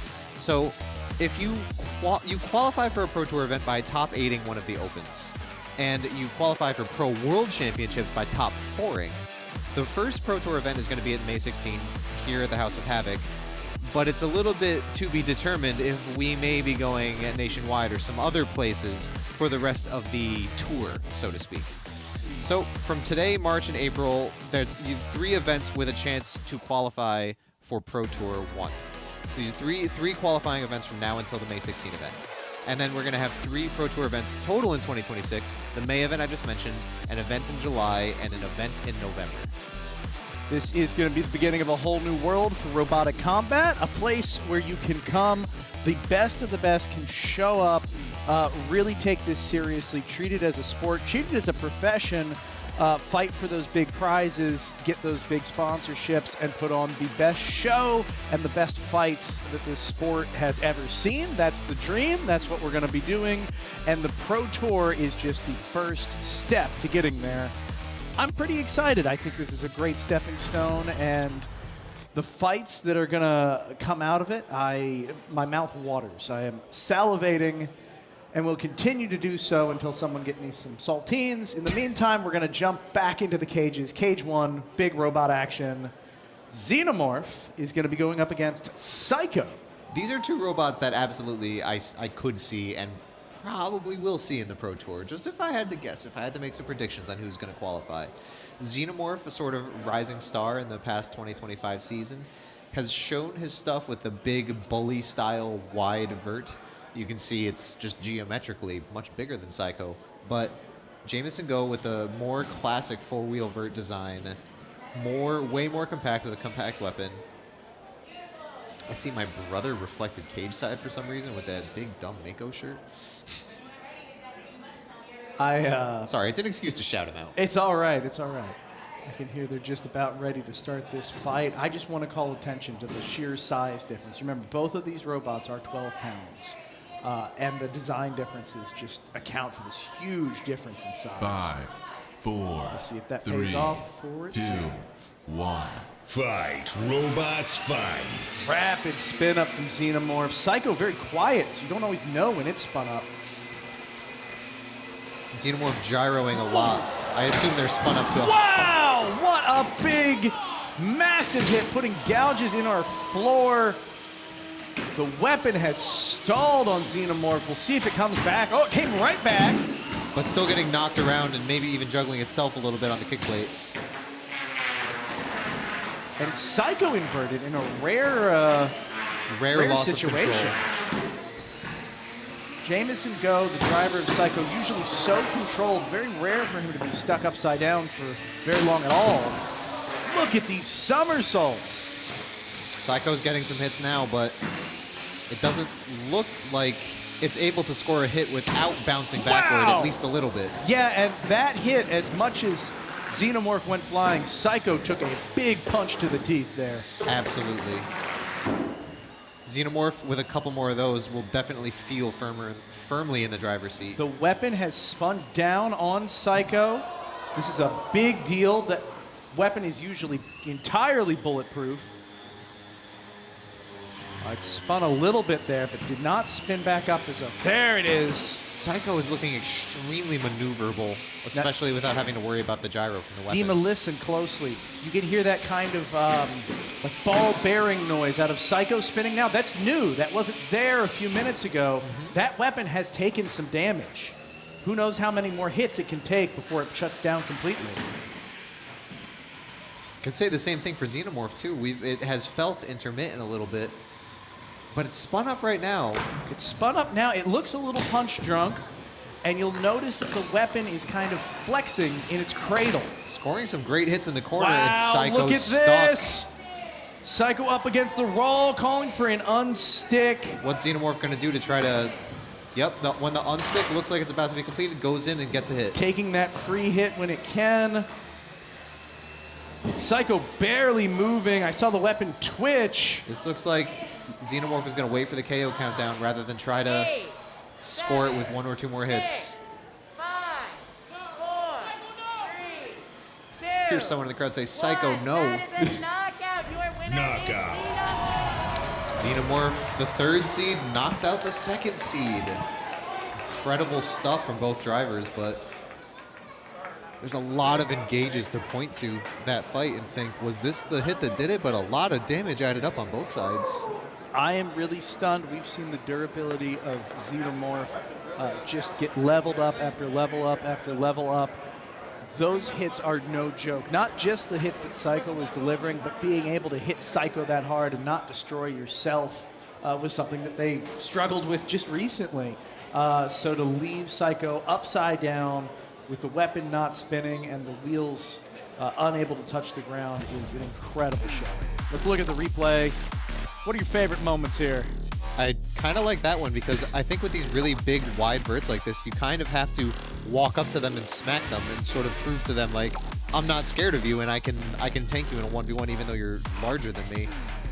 But here's where it becomes problematic for Saiko is when those hits, especially upside down at those bad angles, that is when Xenomorph is controlling the engagements themselves and attacking the weapon with a lot of bite. And I think that's something that Xenomorph just has in spades. That big disc has a single large tooth with a lot of rake for it. And it can get such high engagement, such a deep engagement with that tooth on Saiko, on its opponents in general. That's what tends to do the damage and really send you flying. When you're a robot like Saiko and you've got this smaller diameter weapon, if you want to do damage with it and you want to get that bite to work, you need what we call feeds and speeds, right? You need to zoom in as fast as you possibly can and feed your opponent into your weapon. Sorry, not to interrupt. No. Saiko is significantly more maneuverable when I assume both robots are spinning at max speed. Xenomorph's huge weapon and sort of wide, airy chassis means that it can gyro a lot, and it might not get the perfect angle of hit. But when you're upside down against Xenomorph, it doesn't have to pick and choose any engagements like that. It doesn't have to be precise. It can sort of just walk up with that big tooth and smack your chassis. That's absolutely true. And then by comparison, Saiko really needs to be dialed in with its movements, and that just didn't come together for Jameson Go. Not today. Well, not in this fight. I think we've seen plenty of examples in recent memory, but this particular fight did not go his way. You're right. Plenty of examples of fate lining things up in JMO's favor, but the stars can't smile on you every time. Well, we're going to have a lot more chances for smiles coming up soon. We got a lot more fights. Carmen and Bagheera dump truck and ground, and then we're going to head back over for some chaos, let's say, in Cage 2, the 3-pound arena. A lot of good fights lined up. I'm excited to see who's going to shake out in the 3-pound bracket. We have a lot of previous dumpster winners and a Brett winner. Oh, today's roster is absolutely stacked. So much talent. We've got so many new builders. I see new fans. Pumped about that. But no, there's a lot of creative designs in the building this time around. We've been seeing some really interesting fights out of them all day long. I'm really excited to see. Typically in previous tournaments, I would get excited about primetime to think who's going to qualify for World Championships, and now I get doubly excited because it's, oh, who's going to Pro Tour? We're going to find out by the end of today who's headed there. I really like the idea of Pro Tour just because it's going to be that concentrated segment. In the meantime, let's head over to Kyle. I think he's got some information for us. Kyle, what do you got to say? Information. Yeah, I've got a few things. All right, so we've got some updates on the stories that we have been covering today. So first and foremost, we've got some Golden Brett winners still in the tournament here. That's right, your reigning defending championships of the 3-pound and 30-pound bracket. Showing out today with some amazing performances. Have you seen any good Golden Brett winner fights today? I saw a few. I mean, Kh-Astley, every fight, amazing, right? The flames. I want to see more flames. Absolutely. Big long forks, really mean flames on it. And I got to tell you, the 3-pound world champion first, fight of the day today was absolutely epic, just destroying his opponents. It is so good to see Alex killing it and crushing it. Showing why they're the champs. Absolutely. Showing it up, and they're trying to qualify right off the bat this year, so they don't have to worry about it. I like it. All right. Walkers evolving. Crabs. Everything's turning into crabs. Everything is. And, we've had some amazing crab fights today. Even in their loss, a very interesting robot to watch. Yeah. Definitely highlight reel-worthy stuff. I love the fact that it's invertible. Crab Rangoon showing up with a robot that literally is a crab, and crab walking around the arena and blowing people up and blowing themselves up is nothing but fun. Yeah, amen to that. Well, right now we are going to go to Cage 2, where we've got some 3-pound action. We've got Scrambled Eggs from Team WPI. They're going up against The Wall Part 2. Wall Part 2, vicious overhead attack bot. Scrambled Eggs is a multi-bot vert. I do love a multi-bot. Of course, if you run a multi-bot here, you get a multi-bot weight bonus when both robots are equally sized. So despite this being a 3-pound fight, those are actually two 2-pound robots going up against the 4.5-pound The Wall Part 2, who's using a 50% weight bonus as a shuffler. 2, 1. Fight, robots, fight. And The Wall really showing that weight bonus with their shuffler. Yeah, just shoving Scrambled Eggs around the arena. It is amazing how far shuffler technology has come. You know, they used to lack pushing power. They used to lack pushing power and speed. These days, they're almost faster and stronger than wheels. How much longer will the shuffler bonus last? Who's to say? But it's still here, and The Wall Part 2 is making use of it, turning Scrambled Eggs into more Scrambled Eggs. You know when the Scrambled Eggs get really kind of dicey and like gritty? It's like that. I don't know. I think they're turning into liquid right now.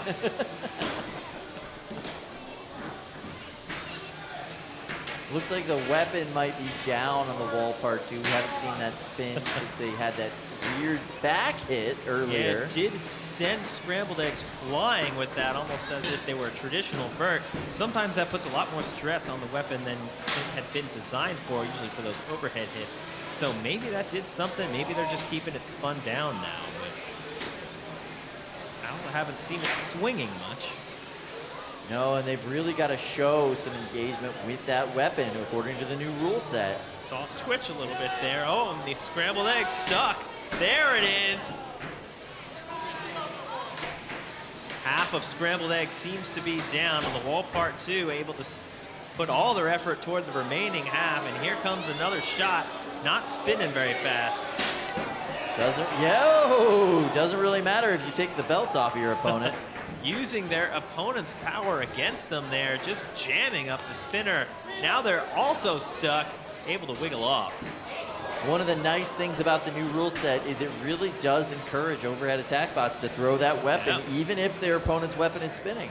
And the Wall Part 2 might not have much spinning left in that disc, but they have power in the arm itself, which is still able to deliver some good blows, knocking out the weapon on this half of Scrambled Eggs. Yeah, knocking out half of the robot before... Look at this. The inertia of swinging the hammer back is making the forks work as a flipper. It is, yeah. Yeah, look at that. And they toss Scrambled Eggs onto their side. That could be it, Kyle. 17 seconds left in the matchup. Will they be able to shake themselves down? Will they call for an unstick? Either way, that is definitely not movement. Yeah, if they call for the unstick, they should make it to the bell. But if not, there's the unstick request. They're going to make it to the bell. Wall Part 2 having some fun. Doing a little bit of prove it period early there. Scrambled Eggs won't be able to prove anything as they are completely stuck. As this fight comes to an end, it's going to the judges. But Kyle, I think I know who I would judge the victor of that one. Yeah, pretty clearly going in the Wall Part 2's direction. You know, the multi-bot of Scrambled Eggs just not able to capitalize on any of the advantages of multi-bot configurations in this fight. Yeah, not really the best teamwork. They kind of went in one at a time, not able to find those gaps The Wall Part 2 able to fend them off successfully. 4.5 pounds versus 2 pounds. Nothing Scrambled Eggs could do.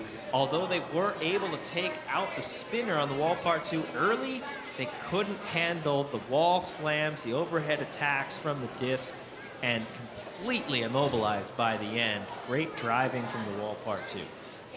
Yeah, really well done. I especially like the moments where he was able to pin both of them against the wall at the same time. Just a huge power differential there. Now we have new pin rules in the judges' criteria here now, where really if you do weaponless pins, they don't count. But if you use your weapon at any point during the pin, then it does count for you. And it is a successful pin. And so you'll see robots with overhead attack. What they'll do is they'll stop, they'll hold you there, and then at the end of the 10 seconds, they'll fire their weapon as kind of the end of the pin. And that'll make the pin count. You saw the Wall Part 2 do that. Even when their weapon was disabled, they threw it in there and actually broke the spinner on Scrambled Eggs at the end. Could be a big difference maker as they go to the judges, but that shows you the power of using your weapon. I always say if you're afraid to throw your weapon into somebody else's, design a better one. The Wall Part 2 made a really good one there and able to successfully throw it into another spinner.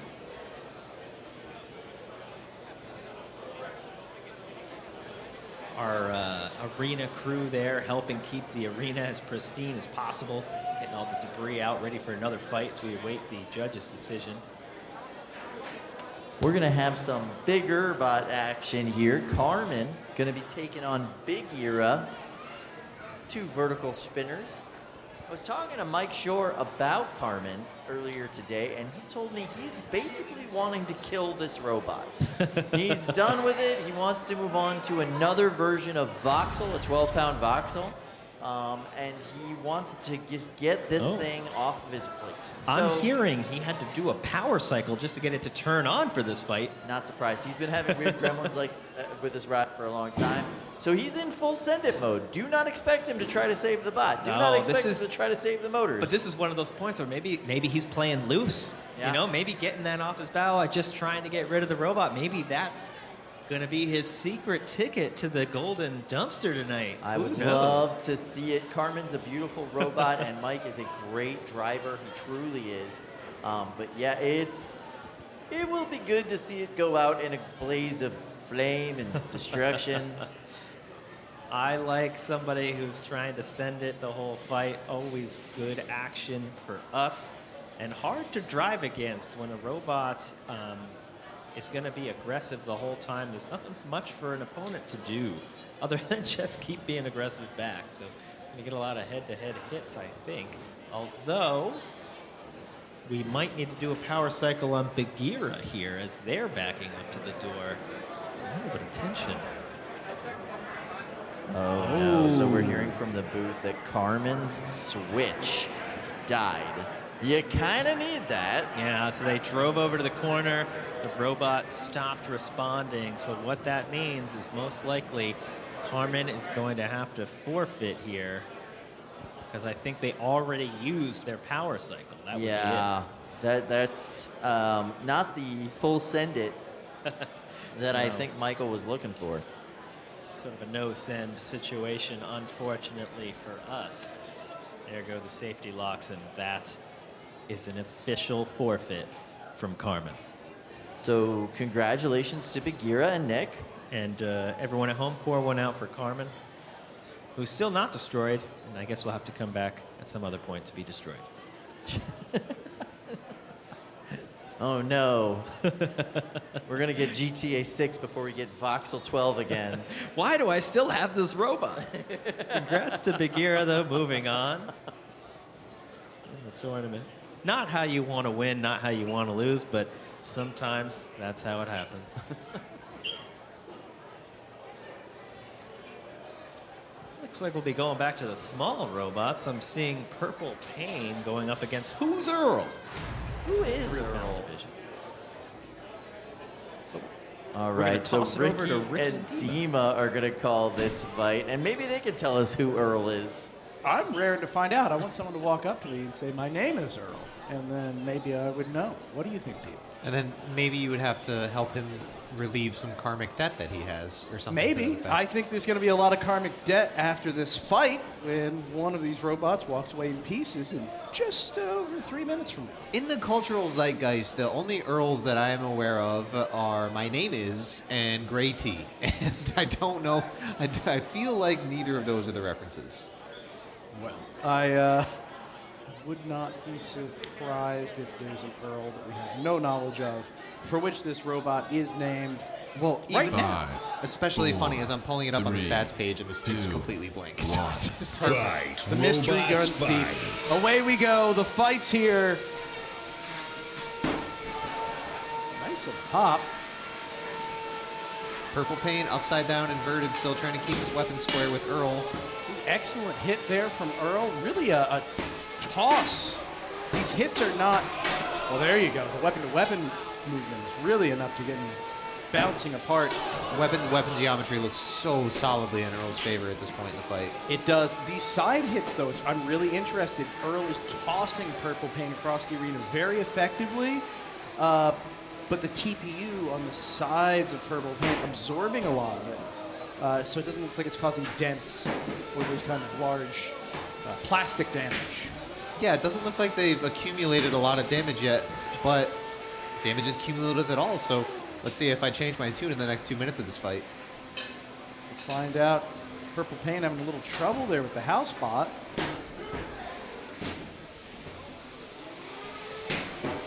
Now, Purple Pain has been competing for a good while. For a robot like Earl to walk up and be dominating this early in the match, very impressive. It looked like Purple Pain started to win some engagements for a moment there. It also looked like they had dug their weapon a little bit into Earl's top plate, but Earl's top plate, despite the fact that it's a vert-to-vert matchup, it looks like their top plate is pretty tough. Yeah, now I see some belt issues and the left-hand side drive on Purple Pain really suffering. Right hand not doing so hot either. They look significantly less mobile now than they did at the start of the fight. Definitely encumbered.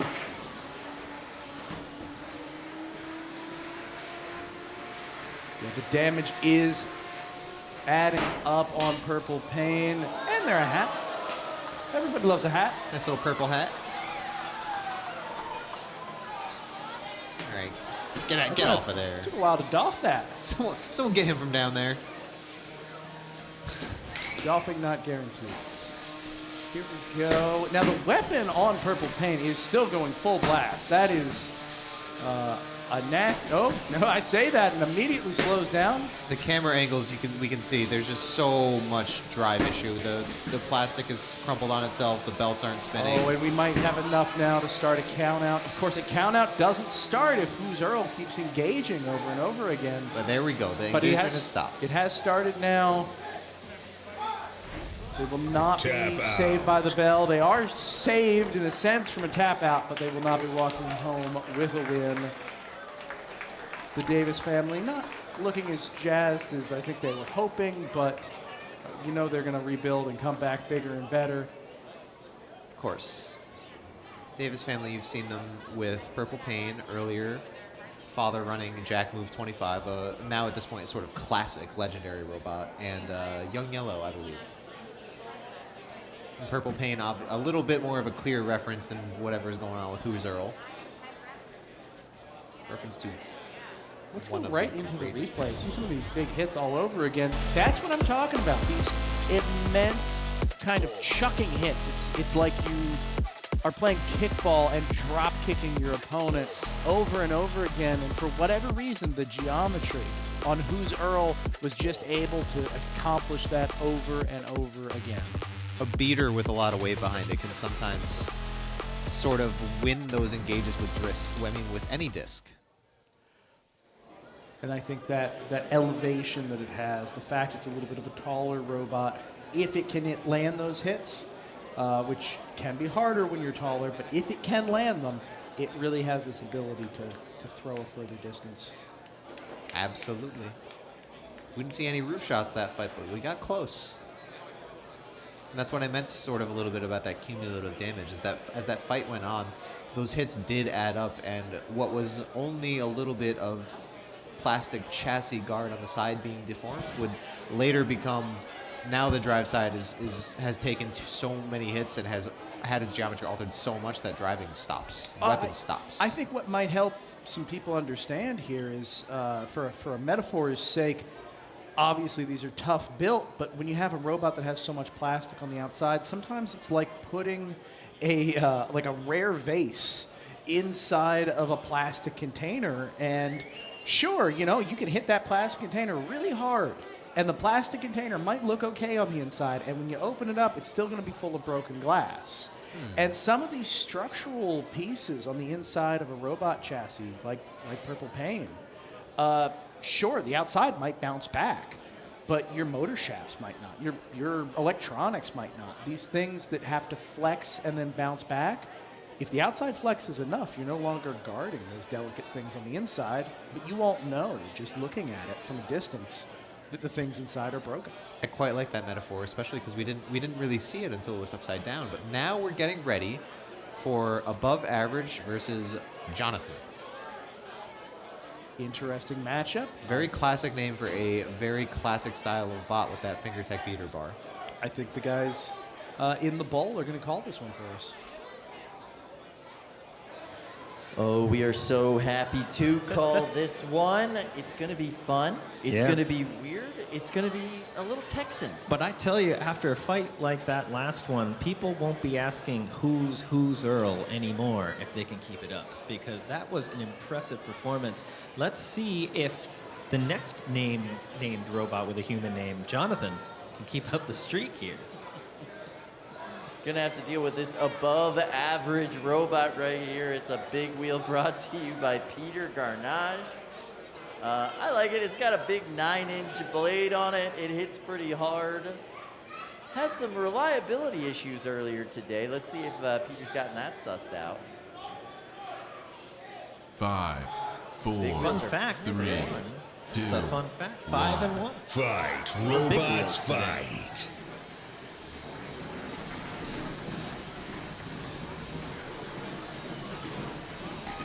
So let's see if above average can keep up the streak of big wheels today. Doing well out of the gate. Johnathan, no answer. Above average is sending him flying, digging into the little hits, big hits. Top panels off, batteries are out. Kyle, is this it? Yeah, those guts are supposed to be inside the robot. I'm seeing no movement. Tap out. That brings big wheeled robots today to 6 and 1. Wow. Our flamethrowers, the new meta. Our overhead attack bots, the new meta. No, the meta's been big wheels forever. What are you talking about? It's always been big wheels, It's Kyle. always been the big wheels. Above average stats for big wheels today. Johnathan going home. Let's take a look at the replays and see that top panel get ripped off again. Just from the gate, no let up from above average. And there it goes. That No looked movement. vicious. You just see all the screws for that top panel fly off, get sheared apart. Boom.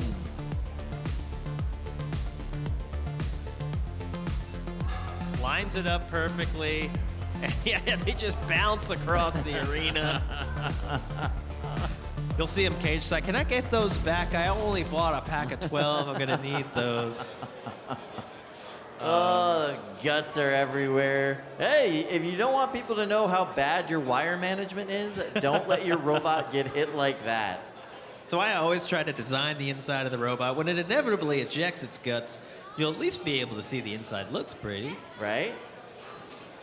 Look at But, these cable paths I put in place. You know, tie-off point. This is how you learn. This is how you grow. It looks to me, now I don't know for sure, like they were screwing that into the plastic. It's really hard to get good bite if you screw into your UHMW frame. You really have to try and get like positive like locking. Like you want to put a nut behind it. You want to screw through it. That's the type of stuff that over time you get it. But let's hand it down to Sam. He's got Peter for a little post-fight interview. Yeah, thank you, Adam. I am here with Peter Garnache. And Peter, did that match go exactly as you wanted? No, I really thought that I was going to bonk him around for like 2 minutes or so, hopefully do some damage. I really didn't think I was going to get the top plate. But the nice thing about these big wheels is that they hit a little bit higher up than most things, most verts.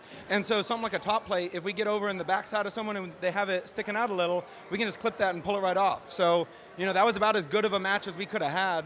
For me, I mean, I like putting on a show with robots, and whether I'm getting trashed or it's the other guy, it's always fun. But, I mean, a win's a win. We move forward. We get to fight Sir Slicey next, bro. I think I'm cooked. All right, any special preparation for Sir Slicey? No, I run the exact same robot, put new batteries in it, spin up real fast, and then he's got his 2 discs, and there's a belt right in the middle, and I'm just going to turn a little bit and try and hit the belt. And if I hit the belt, I win. If I don't hit the belt, I lose. So. All right, well, we will see what happens in that Sir Slicey fight. Thank you so much, Peter, and congrats on that win. Yeah, thank you. Back to y'all.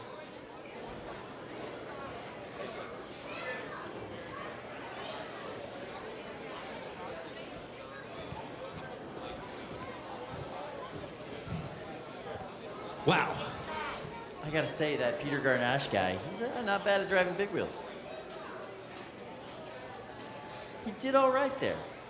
I'd say he's slightly above average. He's doing well. A nice top plate removal. We're gonna have to get some stats tonight for prime time. You know, how many top plates have gotten torn off? And people have got signs asking me how many top plates are getting torn off today. I'd love to know. We'll need to figure it out. How many big wheels are winning fights? Right now we're sitting at 6-1. Pretty impressive.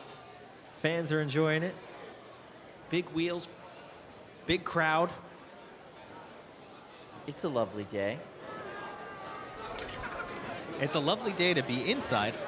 Nice and warm in here. All of our stuff's inside here today. We do have some food trucks outside on the way in if you want to grab some food on the way in. And bless those people for being out there braving the weather for us. But inside is where it's nice and comfortable and even sometimes warm thanks to the flamethrowers. Yeah, we might not have a nice wood-burning fireplace here, but we've got, you know, some butane-burning fireplaces that can keep us nice and warm through the safety glass. We're going to toss it back to the booth for the next fight. We've got Gh-Astley going up against Kilico. What do you have for us? Well, I'm excited about both these names. I'm going to start with that. Kilico, I'm not 100% sure is a reference to ColecoVision, but I'm hoping it is. And Gh-Astley, I wasn't really sure about the spelling, and then I realized this robot is never going to give me up, and it's never going to let me down. 2, 1. Fight. And here it Robots goes. Fight. We'll see if it can turn around and hurt Gh-Astley. We'll find out. Kilico had a little bit of a rocky moment earlier where its weapon went down earlier. I'm excited to see what it can do with that weapon because Thagamizers are just so fun to watch.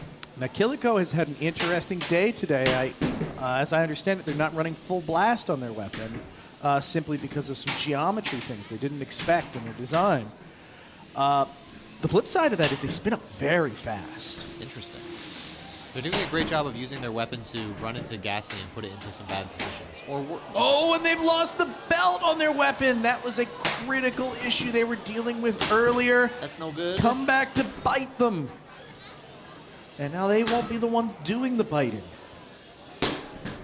They were able to win a fight through, I suppose, sheer force of will, fate, mandate of heaven. So I hope they have the same attitude of it's not over till it's over, and they're going to drive their heart out for the next 2 minutes. We're going to see Kilico has a great geometry for fighting Gh-Astley, even without a weapon. So they're going to do their best to ram, to slam, to beat into the wall, use the arena best they can, and not take any more damage than they have to. Very well said, Rick. Excuse me, Ricky. It's all right. I'm no stranger. Let's see. It's a good... Yeah, this is very controlled driving, very precise, but I gotta admit, I'm not seeing a lot of intent to harm with what Kilico is doing. With the new rules, you want to see not just aggression, you want to see how are you using your robot to really disadvantage your opponent. And sometimes careful driving can even pull back from that a little bit. They are being aggressive with their wedge, but the wedge itself is not an active weapon. And I would like to see them, like you said, use the arena to more push them towards the judging criteria of causing harm. If they can get Gh-Astley to do the thing, I think that would be really fantastic if they can push them up on the kick plate using the slope of the wedge. And it is certainly possible, but I want to point this out too as we're in the last minute of the fight. Gh-Astley seems like it's slowing down. It is moving markedly slower. That weapon, oh, maybe they heard me. I don't know. They're sped up a little bit. There's a little bit of hurry in their step, but it just doesn't seem like they're spinning up as fast. Doesn't seem like they're attacking as much. These oppressive hits from Kilico really seem to be adding up. That's a great way to end a fight if you take that pin and it looks like that weapon is. Oh no, it's back up. Even if Kilico was able to get a lot of clear intent to harm with the rest of this fight, they did lose a weapon. That's bad on the condition score. Both of them spinning around a little bit. Let's see a little bit of the prove it period maybe. Looks like they're going to return to their corners. Kilico showing off drive. Kilico doing a little bit of a dance, something you see sometimes. A robot that has a dead horizontal spinner might spin around and stop really rapidly and hope that kick starts their weapon spinning. And that can work when you don't have a missing weapon belt. Yeah. So they had a little kitty face, a little :3 drawn on their wedge, but over a full day of tanking horizontal hits, I do not believe that little kitty face is as visible as it was earlier, but you can still kind of see the silhouette. I knew where it was, so I know the little 3 to look out for. Well, we will be waiting for a judge's decision on that. I'm eager to find out the winner of this one. I gotta think that, especially since it seemed like we saw Gh-Astley slowing down a little bit, that they'd have some edge there, but we're gonna find out soon. Even if Kilico doesn't make it into bracket this event, I would love to see them keep iterating on this bot, because you don't see a heck of a lot of Thagamizers in general, let alone in the 3-pound bracket, although Verticalizer is also in the house today.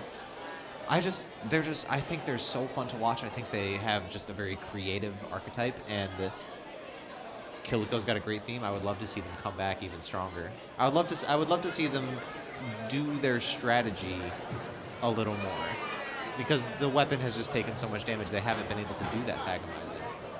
I will say that all of the driving we saw from Kilico really seemed to indicate they could do that if the weapon was working. It was very well driven. Absolutely. Very precise. In the first, 30 seconds of that match, we saw a lot of those ram and slam and, turn at the right moment hits, and they were pulling it off.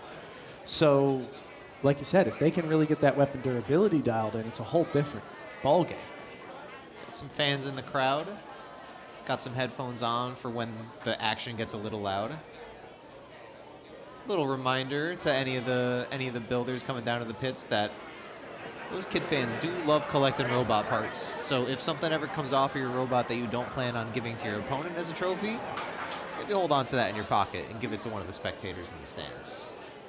It's a very heartwarming thing to do. Speaking of warming, Dima, teed you up a little bit. I think we're going to be tending a fire in my heart here in this match.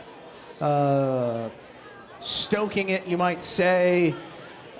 Really, where my passion burns is in this Cage 2 right now. We've got Clyde going up against Colossus. It's not enough that Clyde's got the Heat Miser hat on every time. It's that it seems like he's facing other hat wearers. Oh, he's Mr. 101. He's too much. Well, we'll find out if he's too much or not enough after this fight, Dima. I am really eager to see. You don't see a big wheel setup like this that Colossus has with solid metallic wheels. I think those are titanium wheels. Big wheels have been the talk of the town today. I wonder if this is a matter of I'm going to put on different wheels that aren't so meltable. And I don't know for anybody who's looking if they've noticed, Clyde seems to be propped up on an extra fork so that its flame can point upward at the chassis. I think it's going to drive at that cool special little angle.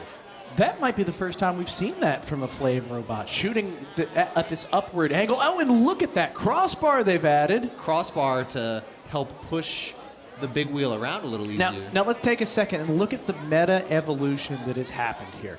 You've got a robot like Colossus and you've got a robot like Clyde. Clyde has this bar to prevent Colossus from driving over, and Colossus has chunks out of the wheels to climb over the bar. And metal wheels to not get melted. First 5 seconds, the fire's already pretty much full blast, I think. I gotta say, Clyde's fire works so much better when it's pointed straight up in the air. It gets more oxygen, it gets more surface area in the general ambient atmosphere, but it also is more likely to go flying up into the air when it gets hit by a big wheel robot like Colossus. Yeah, he's getting bounced around a little bit. It looks like the front of the chassis is sort of becoming split apart. That fire doesn't look as directed. It looks like it's coming out of the side a little bit. This is really interesting, though. Look at that! You can hold that big wheel off the ground. He's hooked behind the heat shield on the front of Clyde. They're entangled together. This is going to be an attempted unstick with the housebot. We'll see if that works, and if not, they're going to have to open the cage and get these two separated. So, the driver of Clyde, his hands are off the stick, but that flame is still emanating from Clyde. Clyde is on fire. Clyde is just on fire. There's no flame emanating from Clyde. It just lit itself on fire and it is burning. Yeah, it's emanating from the fork of Clyde, so to speak. Oh, they've almost got it. That's almost free. Very close. I think a good twitch, a good couple of stick slams from Colossus could get that loose. But Dima, I gotta say, looking at Clyde having its heat shield pulled away, and then you have the flames going, and now the flames hit the back end of the heat shield and they get reflected back into the main chassis of Clyde. That can do a lot of damage to the internals of a robot like that. That was your main point of separation. Yeah. All right, looks like we have successfully disentangled these two robots. Clyde's still on fire, dripping what appears to be molten plastic onto the arena. Sort of beautiful. I say sort of. This is kind of extremely beautiful, in my opinion. Yeah, this is what I dream of at night. You know, a couple other things, and then just dripping flame carnage. That's it. Just how often do you see dripping flame in your life? I mean, it's my life we're talking about, Dima, so. Wow, look at that hit! Both robots wasting no time. The front armor package has been torn off. It's just hanging on by a thread on Clyde. Yeah, but now Clyde's flame appears unleashed as a result. Yeah, it's completely unstoppable. The thing is that front armor package directs the fire, it mixes it with oxygen, and when that's gone, you just belch fuel, and you let that fuel burn however the heck it wants to burn, and right now that's a beautiful burning glaze of orange fury in the arena, and it's just beautiful. It's just beautiful, Dima. It is. The center of that flame is so hot, it's almost pure white. And it gets sucked up in the spinning blade of Colossus. Look at the rippling melted plastic on the front of Clyde. From lacking that heat shield. Clyde looking like a KO count's going to start soon if they can't get moved. Yeah, any moment now that KO is going to begin. What a fight. Knockout. Colossus said, I see your glowing, blinking neon red weak point, and I'm going to hit it one more time until that armor pops off and you get even larger and angrier. And then it beat the boss level. Walking away with some loot. Samuel Herman, the driver of Colossus, did a great job of staying stable under pressure.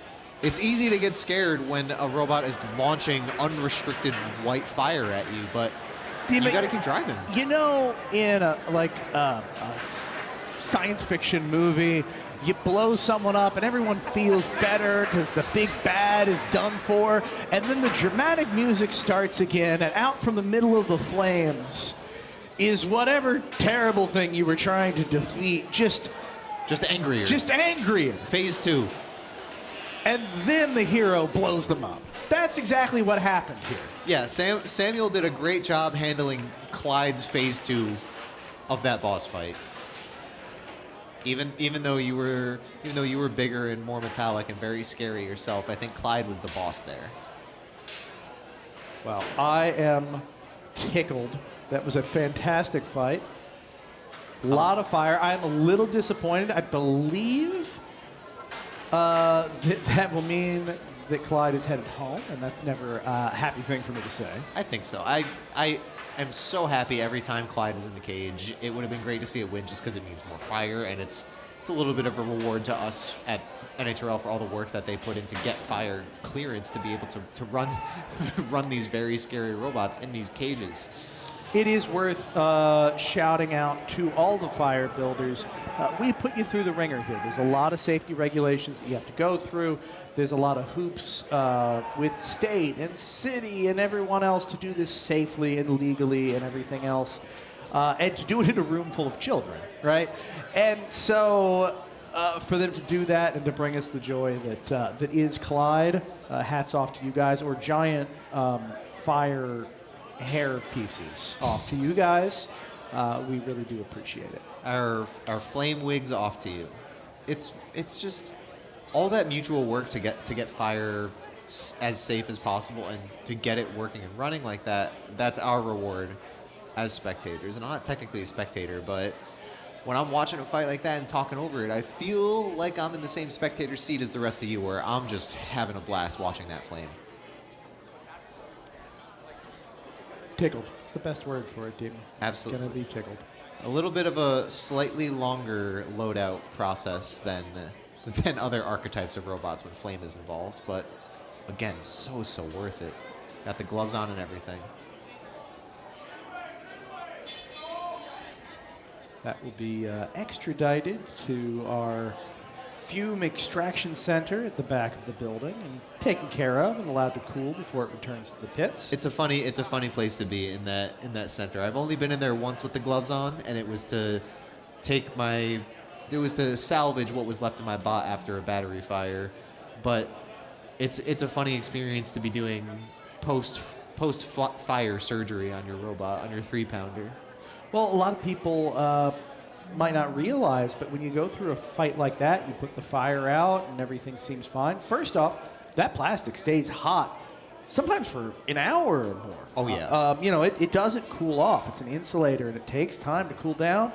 And then the things inside your robot stay hot as well. So you might take the lid off, the fire's out, the robot looks okay. It might have even worked in the arena, but your battery is 150 degrees and it's about to pop. And so you have to do an immediate amount of triage on that to cool the battery, cool the electronics, make sure that the damage isn't continuing, because your robot continues to sustain damage even after the fight is over as long as it stays hot. Absolutely. And triage is a really great way to put it. And when you're doing that triage, the pressure's on because you're trying to do as good a job as possible and salvage as much as you can. You don't want to lose an ESC to that lingering damage, but, sometimes you might. Hello to all robot fighting fans in the crowd. It's nice to see you all. Nice to see you all come out. A lot of excitement today. I think the first fight or first event of the year, new rules, some new interesting things around the building. Everybody's eager to see how the 2026 season is going to go. The spirits are high. Spirits are definitely high. This, as much as they would be for the start of any new season in any sport. But like you said, there's a lot of changes. There's rule changes that affect the builders and how they're going to approach the game and the meta in the coming year. There's the Pro Tour to get excited for and a reward for those that do well and reach qualification through prime time. And then there's also the XP event for those who have been excited to get in the sport. There's XP and a new builder experience, so to speak, that is more welcoming and lets people get as many fights as possible, as many fights as possible where they have a chance to win too. So much of the NHRL growth over the last few years has been just improving the main fights and the experience here, everything like that. We're going big and wide now. Bring it to more people and let the people who are here excel even higher. I think we are going to go back to Adam and the BFS. Adam, what's going on over there? Thanks, Ricky. That was such a good fight. We're going to take a closer look at what happened. So let's start here and look at the configurations of both robots. So, two meta robots going against each other. Let's pause it for a second. Oh, they're behind the scoreboard. What we've got here is Clyde coming out with these rods on the front of the arms, and we've got Colossus with a special wheel. The wheel had teeth in it, had negative space. And Clyde is pointed upward. 4. The idea here is Clyde is trying to keep Colossus away so that big bar doesn't hit them, and they're able to get the flames. But immediately out of the gate, the wheels on Colossus start acting like saw blades, and the bars are gone.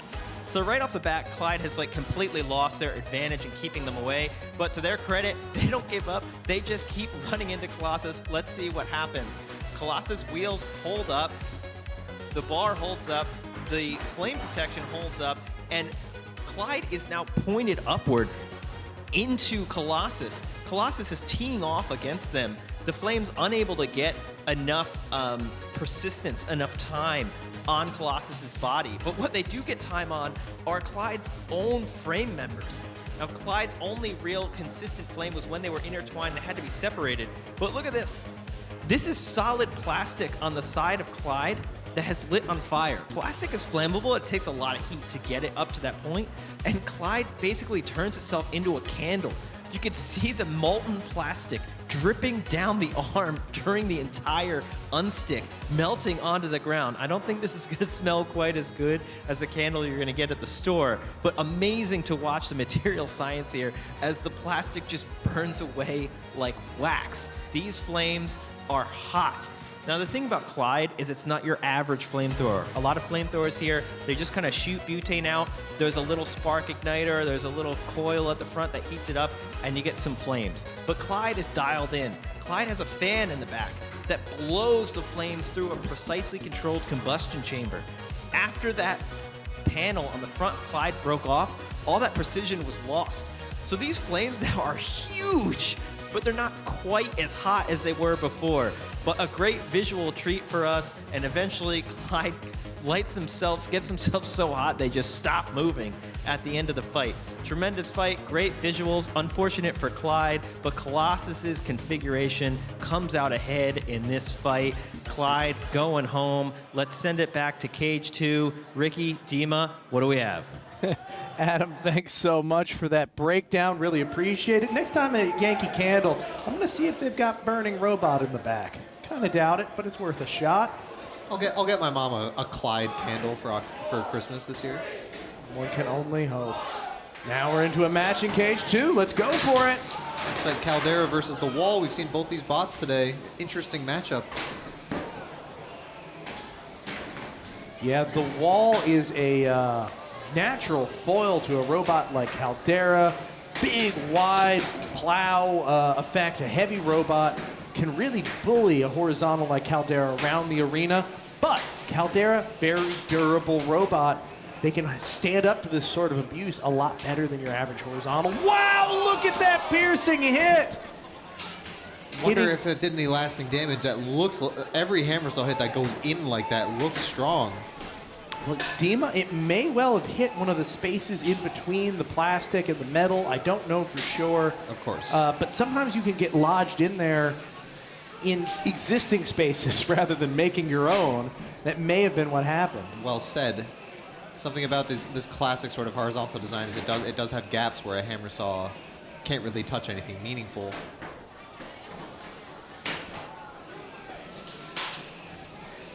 All right, here Ben is pushing Glenn around. Now, I did not. That was a prime moment where they could have used the weapon, and I did not see it. So that may well count against their condition.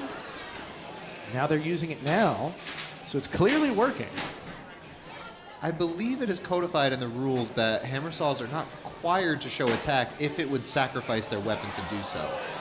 No, but you do want to see the weapon usage just to know it's still going, of course, on a regular frequency. Of course. Interesting. Wow, quite a thwonk there.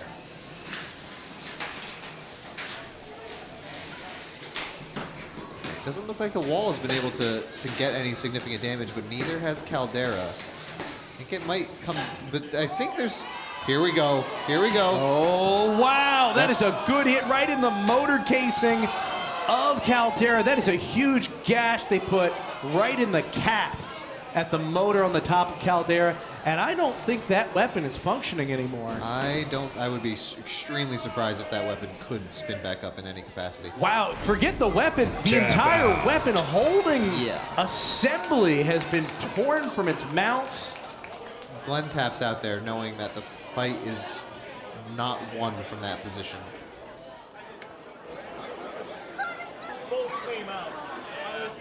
So he said bolts came out. Oof. Two of my favorite buildings interacting cage side is heartwarming in its own degree. Ben and Glenn.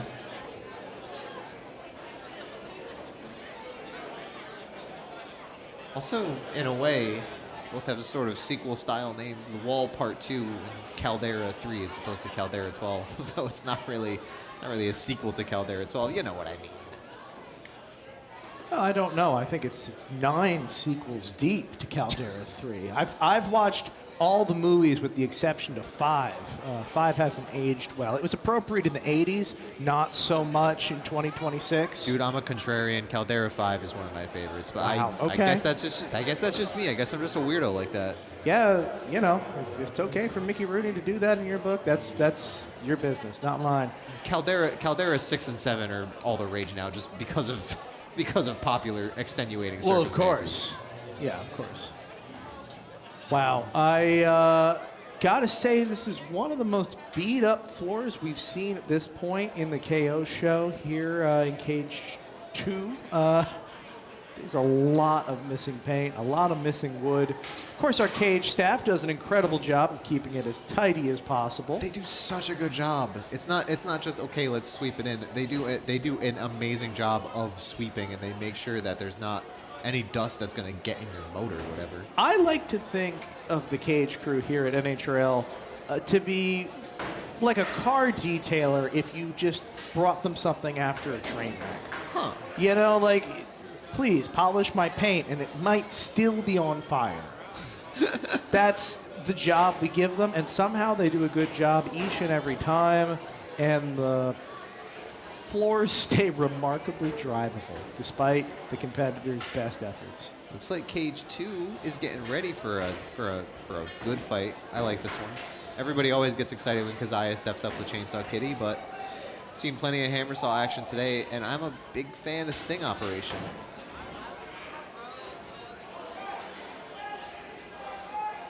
Interesting. I always wonder how these fights are going to go. Chainsaw Kitty in similar style verts can do a great job of knocking a hammer saw around, but they do tend to have more exposed sort of skeletal components than other vert designs, which can make them vulnerable to a hammer saw. A hammer saw typically doesn't want to run its weapon into the opponent's weapon, especially a vert, but if there's a chance you might hit something really critical by doing so, the equation changes. It does. It absolutely does.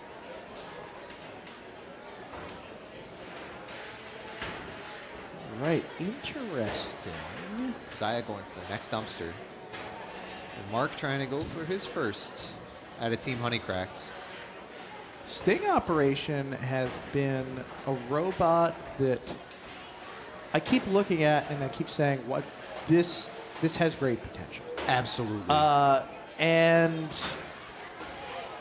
you know, it's definitely a trial by fire situation to have to prove that potential against a robot like Chainsaw Kitty and a driver like Keziah. There's no such thing as a free lunch. I mean, you The want to get side. There's no such thing as a bad outcome here. There's no shame in losing. You get experience driving against one of the best, and if you win, you're a darn hero. Okay, so a little correction on my end.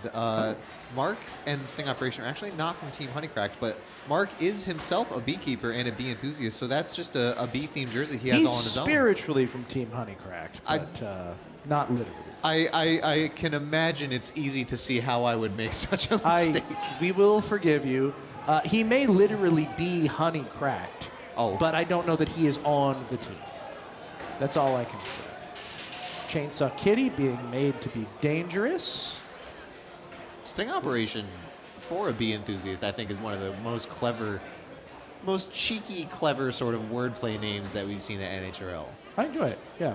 You can see there's a Repeat Robotics hub motor kit on the hammer saw arm. We've seen those do excellent damage. It's funny to see the hub motor hammer saw become not ubiquitous to the archetype, but so much more prominent. It has proliferated just dramatically over the last 18 months, I'd say. Absolutely. Right. Seeing the weapons are functional. Give us a little spin so we can see you're ready. That's some interesting armor on the front of Chainsaw Kitty. Guarding the motor, just like what I said. Yeah. Sort of a front guard that reaches above to say, don't get through this when you come over me. 3, 2, 1. Fight. Way to go. Robots Quick fight. start from Sting Operation, but those forks are going to be a problem for them when they get stuck in the floor like that. Getting stuck in the seam of the floor, regardless of the condition of the floor, there's still a seam to worry about. Both of these robots have very low ground clearance with those forks. I can imagine the floor is definitely a factor for both of them driving. Absolutely. I know Kazia's got those forks really well dialed in on Chainsaw. It takes some time on a robot like Sting Operation. Look how much larger those forks are, how much more eager they're going to be to dig in and get stuck. Chainsaw Kitty looking like she's winning the majority of the engagement so far. Doing a bit of do-si-do. When Chainsaw Kitty is chaotic or rolling around or on its head, that's when Mark would like to zoom in and lock in a pin and a KO shot. Oh, a massive amount of fire coming out of the bottom of Sting Operation. You took a bad hit, brother. It is still running. It is still attacking. Can it deliver a hit? It can! A big hit at that. How much more smoke is going to emit, though, before the bot sort of... Oh, that's just the decoration battery, Bima. No, it is slowing down. You can see it. And you're ahead? You're surviving a Chainsaw Kitty hit like that, trying to Rocky IV your way out of it, and you're ahead? It's quite a resume. Oh, look at the... Yeah, the smoke just sits on the ground in a trail leaking behind the robot. Moving slower and slower. It's tapped out. Sting Operation, I believe, has tapped out. That should be the end of the fight. It finally succumbed to its... it had to succumb to its damages. Tapped out, but the cage lights hadn't been red yet because I did one more hit. Look at that hit. Look at the damage. That is right on the edge of the battery. That's not where you want to get hit, ever. Really interesting. There's one of the cells of the battery that had been ripped out. Whoa. From its brethren.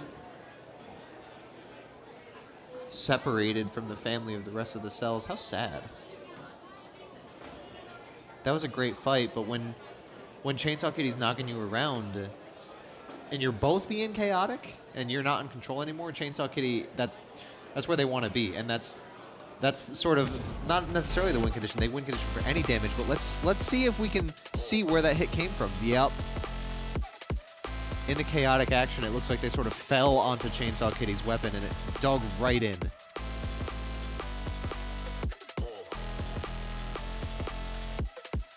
Look at this one hit we got. Now, the hammer saw was not spinning on that hit, but it was such an aggressive hit, it still seemed like it did damage. Yeah, you see Kazia sort of throw their hands up, point at that cell and go, whoa, look! My goodness. Still in the same position.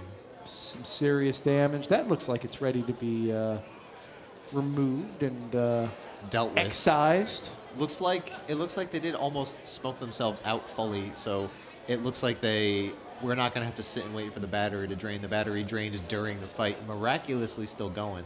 Well, one of the interesting things is it's doing us a favor, right? When a battery is still fully charged, there's more energy in that battery. Once it's dead and actually depleted, dramatically less fire risk. Mm-hmm. And there's this funny thing where you can have a battery that's on fire, and sometimes to help speed up how fast that battery goes out, if the fire is in a safe place, depleting the battery might actually help you. I think that's part of what we saw here. Really strange thermodynamic issues, but you know, we'll handle it. We'll get care of it. It'll be taken out of the building, and I'm sure they'll be able to repair. Don't think it's going to help them today. Not today, but for next time. We do have these events very regularly during the year throughout the season. And then on the other side of it, Keziah Sky, Chainsaw Kitty walking away with a pretty straightforward win, all things considered. Really, really great driving the whole way by Keziah. Of course, we consider Keziah one of the strongest drivers in the weight class. So it's not a surprise, not shocking, but still credit every time when you score a win like that. Keziah has a very aggressive driving style, and I think it often gets mistaken as chaotic. And certainly there are moments that are chaotic, and with a weapon that aggressive, there has to be some chaos, but it is measured in its own way. What I refer to as chaos is when an engagement happens and bots are getting thrown around. Bots are, for a moment, in the air or tumbling around.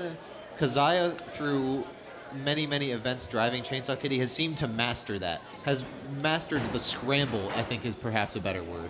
No matter how controlled you are, when weapons knock each other around like that, there are scramble situations.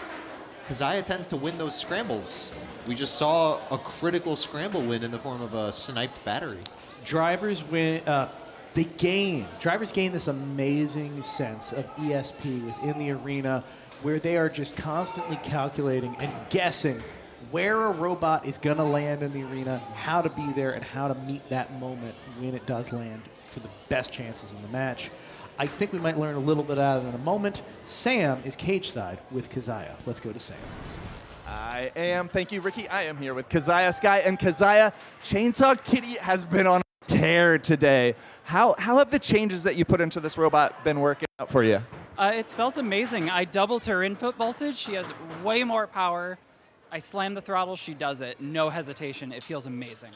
All right. Do you think anything can stop you today? There's a lot that can stop me. If anybody touches this, it's over. So we'll see if I have plot armor today or not. All right. Well, here's hoping for that plot armor. Thank you so much, Keziah, and back to y'all.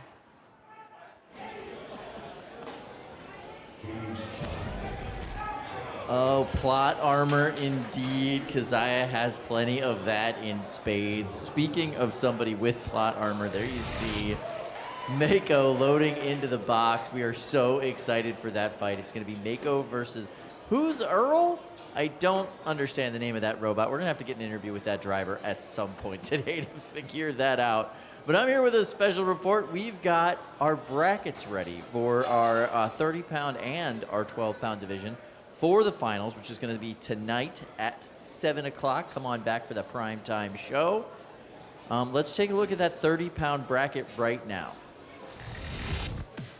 30-pound bracket looking absolutely vicious. We've got current world champion Kazaa up at the top, taking on the huge spinner that is Emperor Makabot, going up against Fish. Quack taking on Phenomenon, and Killswitch taking on Gord. Gord's a cool robot. First time here, doing some really great work. Going to be some exciting matches there in the prime time rounds. Let's go over to the 12-pound bracket real quick. In the 12-pound bracket, we've got Buzzkill taking on Xenomorph up at the top. RoboCat taking on Big Era. That's a cat fight right there. Carolina Reaper taking on Caldera 12. And that's a lot of TPU. Is taking on Grim Ripper. That's also a lot of TPU. Odd how that works out. This is going to be my favorite bracket of the day. I can already tell. Just a lot of big, heavy hitters and one big orange robot. We're going to go to Cage 2 right now for some 3-pound action. Ricky, Dima, you want to call this for us? Yes, please kick this fight over to me so I can dog on my brother, who's been a little bit of a meanie lately. 3, 2, 1. Fight, There we robots, go. fight. Dima can get back to dogging on her brother, but Friendo taking the lead in the charge, trying to tee up Mako for a kill shot, but looks like Julian driving Mako is going to go for it on his own time. Who's Earl tumbling for a little second? Looks like they can set up a pin right in the center, but Julian being a little conservative with that saw, doesn't want to throw it right into a vert, especially a big one like that. Yeah, honestly, I got concerned there. That was a spin up that took a little longer than I expected. Such a good opportunity. A robot like Who's Earl seems to be lining up shots all day, and you're not going to get as many pins as you might hope for another opponent. Looks like they got some extra bottom armor too. It looks like a well-armored bot.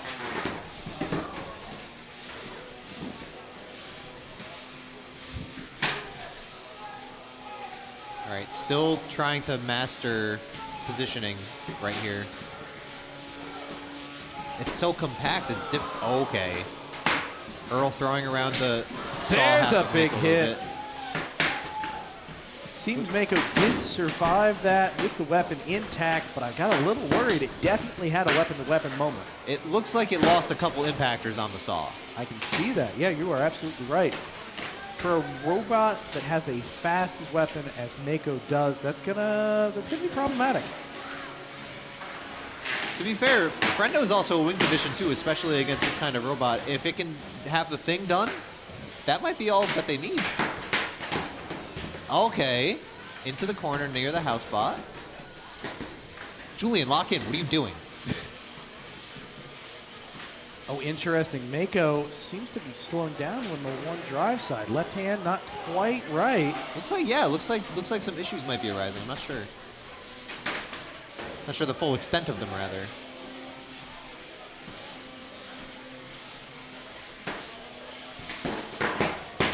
Neither half of Mako really able to deliver the big hits that they're trying to deliver in a fight like this. Friendo doing a good job of definitely trying to cause harm with that lifter, too. Yeah, I'd say a mix and match of both, but, you know, as long as you see both, that's okay. There's a balance to be had. We're not trying to command someone to be instantly suicidal in their attack strategy. 15 seconds. Who's going to try to get the last sort of one engagement to look as good as possible in the eyes of the judges. Looks like some friendly fire. This will be going to the judges, but man, I wouldn't want to be a judge on this one. It's all over the board. I wonder, okay, well, prove it period. This is definitely what the prove it period is for. Yeah, both robots seem to be functioning fine on all fronts. Let's flip around both of us and show full drive. Saw is perfectly fine, even if the paint is a little spun on it.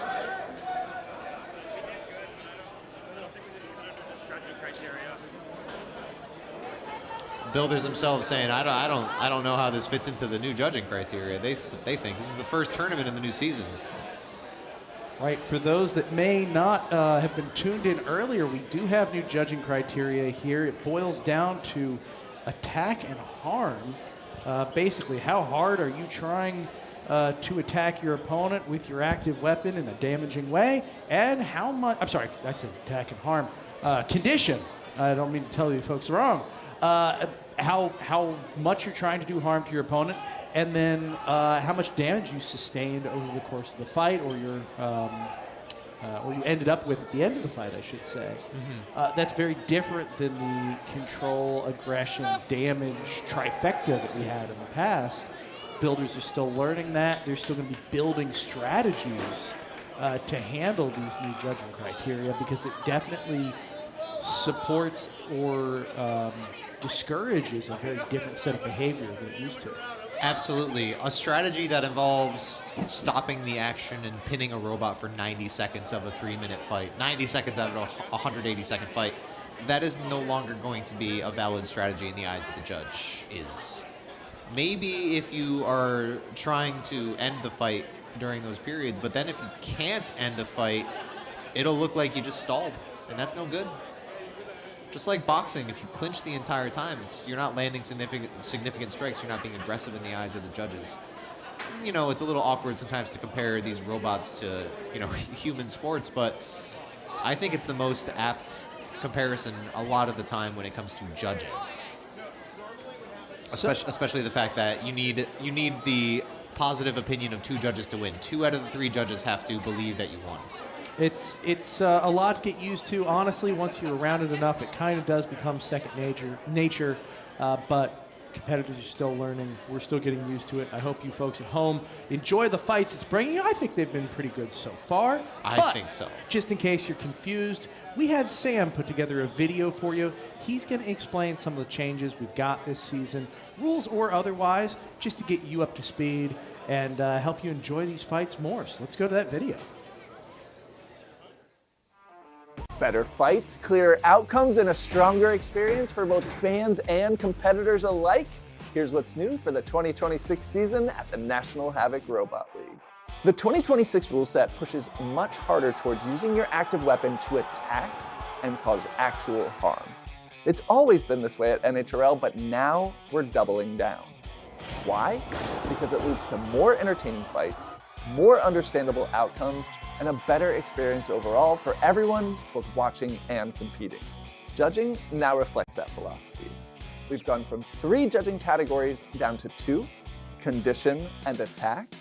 Condition replaces what used to be known as damage, but it's flipped. Instead of getting judged on the damage you do to your opponent, you're now judged on the condition of your robot at the end of the match.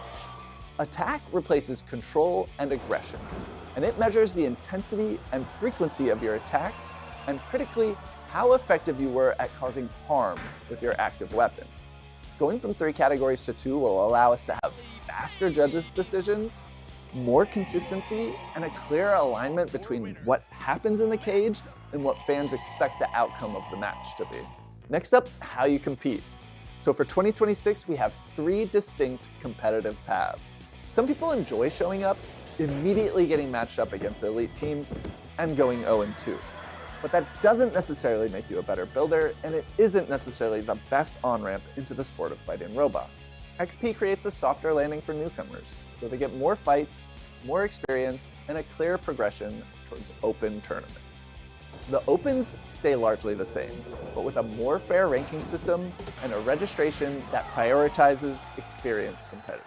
The biggest addition for 2026 is the Pro Tour. The Pro Tour is 3 invite-only events. These events feature the absolute best builders in the world, major prizes, and the highest level of competition NHRL has ever seen. If you reach primetime at a qualifying event, you'll earn an invite. You don't have to attend, but we think you'll want to. Pro Tour introduces an NHRL Pro rank, which determines your seeding at the NHRL Pro World Championships. Top 4 at an Open still qualifies you for the World Champs, but your Pro Tour rank determines where you'll start. We want the intensity, the prestige, and energy of Worlds throughout the year, not just at the finale. Fans are showing up, builders are raising their game, and the demand is real. These changes represent the next stage of NHRL's evolution. Stronger rules, clearer competition paths, higher stakes, and bigger stages. We are so excited for this 2026 season, and we can't wait to see what you build.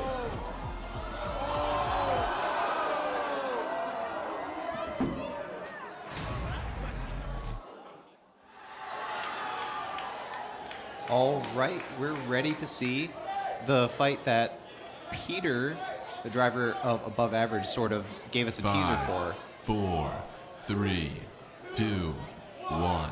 Fight, robots, fight. Away we go. Slow start from Above Average. Something's off. Sir Slicey, driven by Evan Bimji, who did win a Golden Dunkster back in November. Peter let us know his driving strategy for this fight, but I'm curious to see if he can really implement it. I think he was looking at it a little too binary. I don't think it's if I do this, I win. If I do this, I lose. Fighting Sir Slicey is never that cut and dry. True. Oh, that's some wheel damage. Driving is not going to be the same for the rest of this fight. All right, it's off now. Maybe that damage is a little more superficial than I thought at first. I thought it was going to affect how it touched the ground, but now it looks like it's not. Above Average is one of these big wheel robots that works more by sliding their wheels and skidding around than it does by actual traction. Great point. So when you miss a section of wheel, it's not the end of the world. You just kind of skip over it like you're hopping over a puddle. Really great point. Evan is doing essentially what you want to do to tussle with a big wheel. You want to get those side engages where you're hitting the wheel and completely avoiding the weapon. And he's doing it in spades, just one after the other. And those hits are, they are adding up. They are absolutely adding up. When you start to lose more than a single segment of that wheel, you get what you have there where it kind of dropped. And once it drops, you need to use so much more force in the motor to get it to spin, and suddenly everything stops working right, your motor's overheat, your electronics are unhappy. Your weapon's hitting the ground. Your weapon's hitting the ground, all sorts of things. And that's what we're seeing here, just a general disintegration of above average over the course of this fight. This is surgical. Sir Slicey is doing exactly what you want to do. And for the archetype that he's driving and the archetype he's driving against, this is the strategy. Yeah, this is an incredible bit of strategy from Evan Bimji. Really do an excellent job here.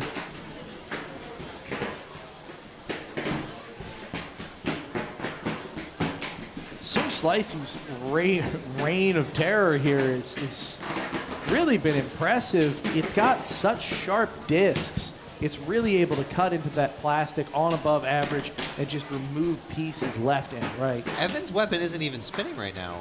He's kind of just running into above average and letting it hurt itself for the rest of this fight. Well, it's interesting. I don't know. It may well be down. Remember that you are no longer incentivized to move down your weapon and turn it off to preserve it.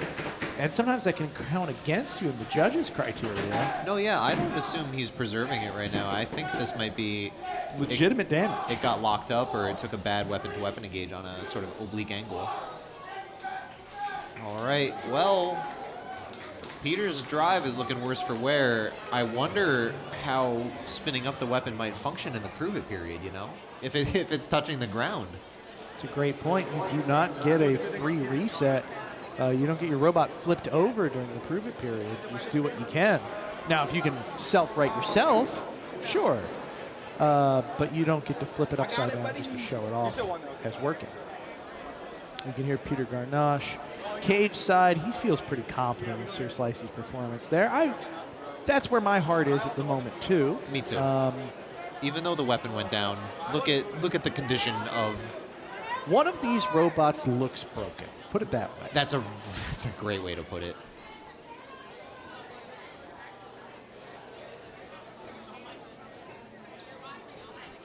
All right, let's get that weapon lock in.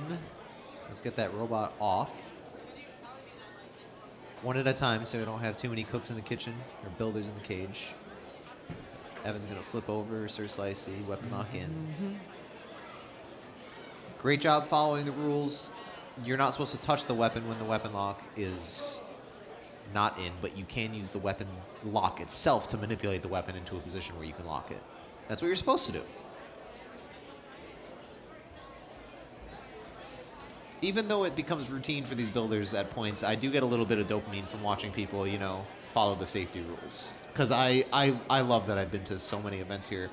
I've yet to witness any sort of serious mistake or serious egregious safety involved non-rule following, rule breaking. I haven't seen any significant rule breaking like that. It just makes me happy.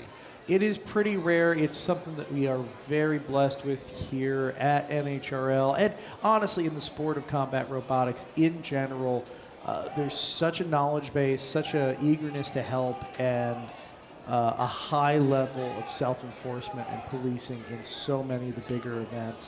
We're good peoples in the sport. And humble, too. I am always impressed with how much people take each other under their wings, though, and kind of give them an idea of, hey, buddy, might not be a good idea before it becomes a problem. Absolutely. Even though we are prepared for any problems that arise, preventative measures tend to be the most effective. It's just amazing with combat robotics, but with so many things in life, you end up with unknown amounts of dangers that you only get that experience either by being around other people who have done it before or witnessing it firsthand, and you don't want to be on the receiving end of handling it badly if you're witnessing it. So the fact that we can have those teachable moments and show what's going wrong in the past before things go wrong for the new folks is really what keeps it all together. It's a really great point. But I think we're going to kick it over to Kyle and Adam. Really good. Thank you, guys. This has been an interesting day so far. We are 10 or so fights away from prime time, 7 o'clock, the big show. So excited for that. Adam, how have these fights been looking for you here in the KO show? What a crazy day, just ramping up as we come toward prime time. We got another great fight coming up. It's going to be Gh-Astley going up against Warhard. Warhard back after a break, right? Yep. Big long year hiatus off of the sport, away from NHRL, kind of gather his thoughts and get everything back.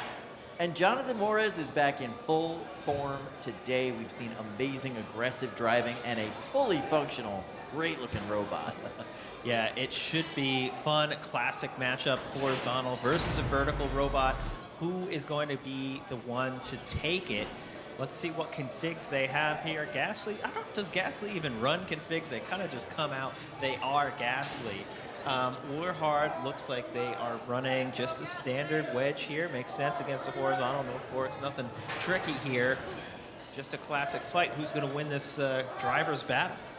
Yeah, Johnathan told me earlier today, he doesn't really think about his opponents that much. It's not his problem. 5, 4, 3, 2, 1. Fight, robots, fight. Both robots spin up a little hesitant here. Oh, great patience by Warhard. Gh-Astley showing the back end and paying it.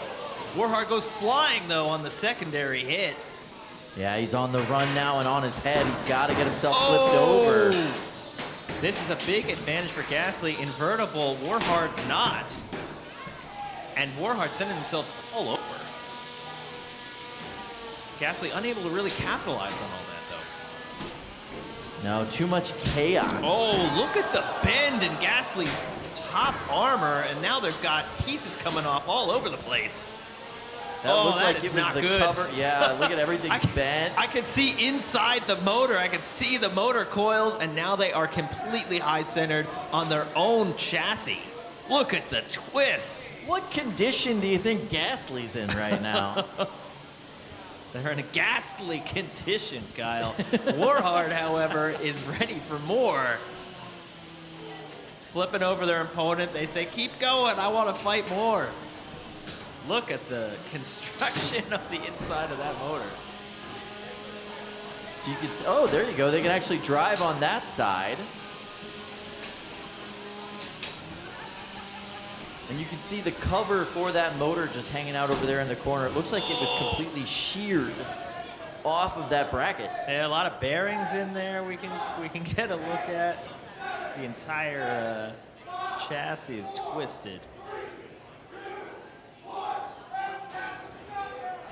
Knockout. Warhard coming in unseeded for this tournament after a long break, getting the KO against Gh-Astley. Wow. Yeah, one of the premier bots from the Texas contingent of the combat robotics community. Warhard looking like a world beater today. And look how chill Johnathan is. He just demolished his opponent. And you know, he could be like going to do his taxes or something. He's just like, just another day at the office, Kyle. Let's take a look at the replay and see if we can see in slow-mo what happened here. Right off the gate, some great hits from Gh-Astley. Warhard upside down, not much they could do, but once they were self-righted, it was their match from then on. You can already see some bend in the frame from the initial engagement. Now you can see a bit more, and then the count out at the end after fully tweaking the entire upper member of that chassis. That's one of those situations where it's like, can you even put the weapon lock on properly? Is there enough bracket left? Do you even need? It's already locked. The frame is now the weapon lock at that point. That's not going anywhere. And once again, we're talking about these new criteria. The condition of those robots was very apparent at the end of that fight, right? If it had to go to the judges, yeah, I think the condition is quite obvious. If your robot looks like it lost the fight, pretty good chance it lost the fight. Johnathan Juarez's robot looks like nothing happened in that fight. But if you want to win, don't go to the judges, and that's why you go for the knockout. All right, let's go to Sam. It looks like he's got an interview cage side for us. Yeah, Sam, who do thank you, got? Kyle. I am here with Johnathan Juarez himself after that gnarly knockout. And Johnathan, it's been about a year since we've seen you last. Is Warhard just as brutal as it used to be, or more brutal than it ever has before? It is literally the exact same robot for 2024.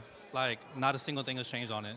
I didn't change anything on it. I just grabbed it, cleaned it up, put a couple little new plates on it so it looks good, and sent it over here. And is there anyone here that can stop you today?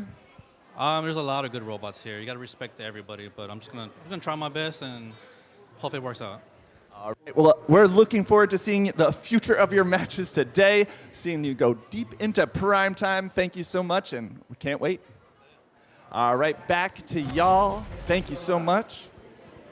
I just love that guy's attitude. Yeah, he respects everybody. Of course he does. So calm, cool, and collected. But I'll tell you what, he's not worried about anybody.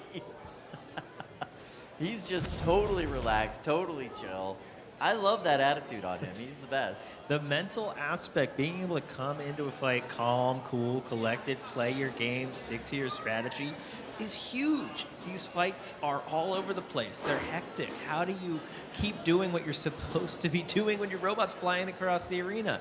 You know, a famous saying, everyone's got a plan until they get punched in the face. If you can stay calm in the arena as you get punched in the face over and over again, that's how you win the matches. And that. All right, so speaking of the basics of fighting, let's go to Havoc 101. This is the basics of the robot fighting here. We've got 3 weight classes, Kyle, 3 pound, 12 pound, and 30 pound. You fight within your weight class against robots of the same size. 3 minutes per fight, and the goal is to destroy your opponent's bot before they destroy yours. Every fight ends by either a tap out when you say, I give up, a knockout when the ref says, you've had enough, or a judge's decision where we go to the judges and they decide who wins. If both bots made it to 3 minutes, you never really want to go to a judge's decision, but sometimes you have to. Each bot can use 1 unstick per fight. That's when our friendly house robots come over and try to push you off the wall. It's an unstick attempt. It's not guaranteed. And the top 8 bots from the KO show will qualify for prime time coming up at 7 p.m. Eastern tonight. Let's dig in a little bit deeper into the judging criteria for the 2026 season. We're always making changes. We have now split this down into 2 basic divisions. We've got attack, which is worth 5 points maximum. The more harm you cause, the more points you get. The other contingent is condition. You get 6 points. The less damage you take, the more points you earn. The highest score out of 2 judges wins the fight. Convince 2 of them you won, and you won. And that harm word there, that doesn't mean just causing damage, right? It's not damage twice.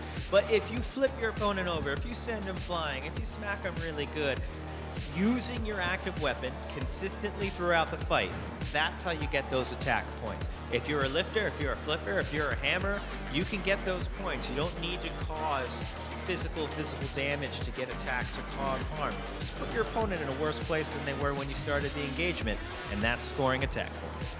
And when we're talking about condition, we've now added what we're calling the prove it period so that we can show the condition at the end of the fight, immediately post-fight. You get to demonstrate your weapon performance, you get to demonstrate your drive capability, and judges will use this as a reference of functionality. Now keep in mind, this doesn't mean you get to go in there, flip your robot back on its wheels, reset it, and then test everything. No, no, no.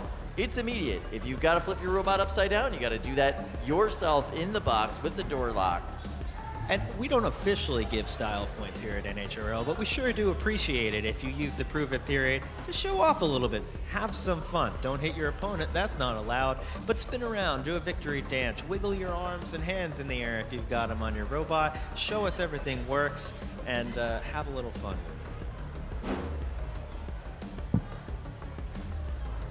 All right, and while we are talking about new stuff here in our 2026 season, it's time for the Pro Tour. That's right, the top 8 bots from every open qualifier are now qualified for the Pro Tour events. The top 4 bots qualifying for the Pro World Championships from those events, which means if you're top 8 in any tournament, you now have a second chance to qualify for World Champs. The first Pro Tour event is May 16th right here at the House of Havoc. Qualified bots from today, March, and April compete in Pro Tour 1.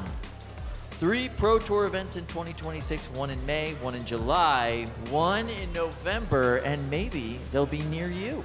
And I'm hearing that we have the bracket for tonight's prime time for the 12 and 30-pound bots. So let's take a look first at the 30-pound bot bracket. Who has qualified for the Pro Tour from tonight's event? We've got Kazad Light, no surprise, the #1 seed, the world champions coming in. Emperor, that is going to be an insane matchup to the largest robots we have tonight, 45 pounds versus 40 pounds going against each other. I'm very excited about that. We've got Makabot taking on the Fish, Quack taking on the Phenomenon, and down at the bottom of the bracket, Kill Switch taking on Gord. I love Gord. Such a cool design of a robot. Can't wait to see that one. This is going to be quite the first round because all the victors here are going to make the top 4. And what does top 4 mean, Kyle? Top 4 means Pro World Championships. Qualified for the World Champions and that chance at the coveted Golden Brett. Let's look at this 12-pound bracket to see where we're shaping up in that weight class. So up at the top, we've got Buzzkill taking on Xenomorph. I'm loving that one.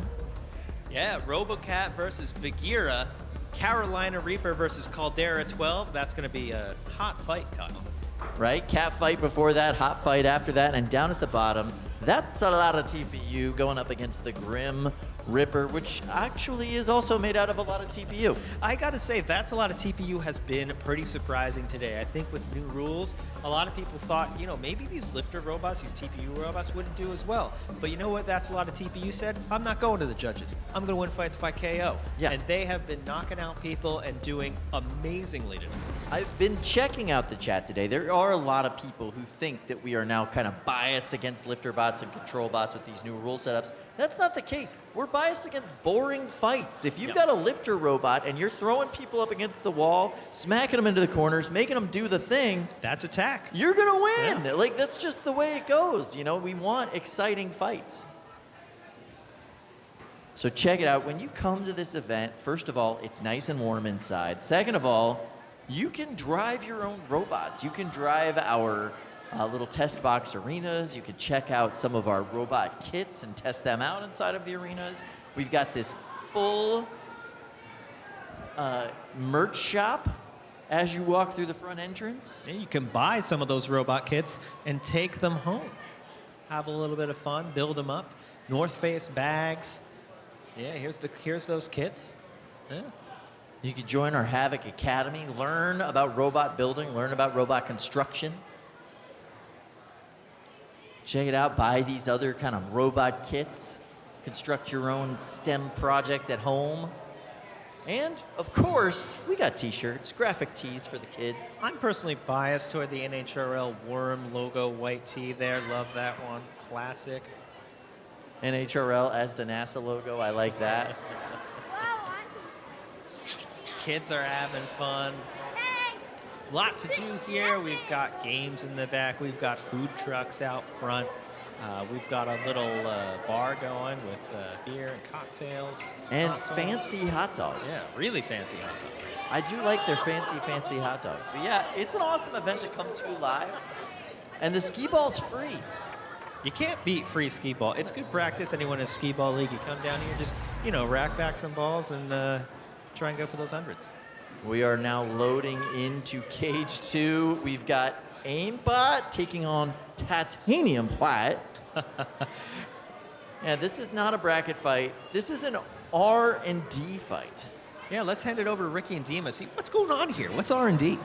Well, for the robots that might not be quite ready for prime time, for the robots that might be trying to go for something a little bit different, a little bit unusual, we have R&D. I've heard this as research and development. I've heard this as robots destroy. I've heard this as any number of acronyms. Oh, so we're going to take a moment to go to the hot dog guy. Just by popular demand, we're back to the hot dog guy. All right, we've given Hot Dog Guy a moment.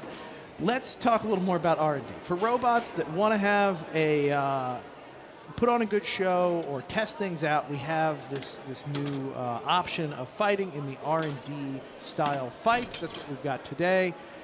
In the case of Aimbot, which is going to be fighting Titanium Hwhite in this fight, Aimbot was not a robot that passes our functionality test. It didn't have an intense enough weapon, but it does seem like it's going to be a lot of fun. It's a very good effort, and it's could be a stepping stone to more. And honestly, it just looks really cool. So we're giving it a chance to show us what it's got. Yeah, show us what you can do, even if you couldn't pass the dummy test to get into the regular open bracket. Good explanation, by the way. I was a little bit distracted by the meticulousness with which ketchup was being applied to that dog. Artistes. You can see Aimbot. Virtuosos. Yeah, absolutely. Sorry. Aimbot has both a saw blade mounted on the back as well as 18 projectiles. I'd call those darts, even if they may not be the traditional dart shape. Yeah. 3, it looks like 2, they're going to lead with the saw blade. Fight, robots, fight. Oh, the darts. They are darting. They are being fired. They are actually hitting the opponent. I can't say that they're doing anything, but they are hitting the opponent. And now he's going to lead with the saw blade, or at least try to get the saw blade going.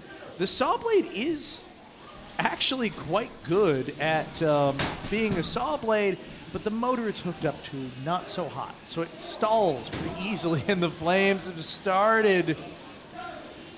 I was talking to, pin, there you go. I was talking to Ryan earlier about the provenance of Titanium Hwhite. He said this was a toy he's had in his toy box since childhood, and wanted to see if he could make a fun robot out of it.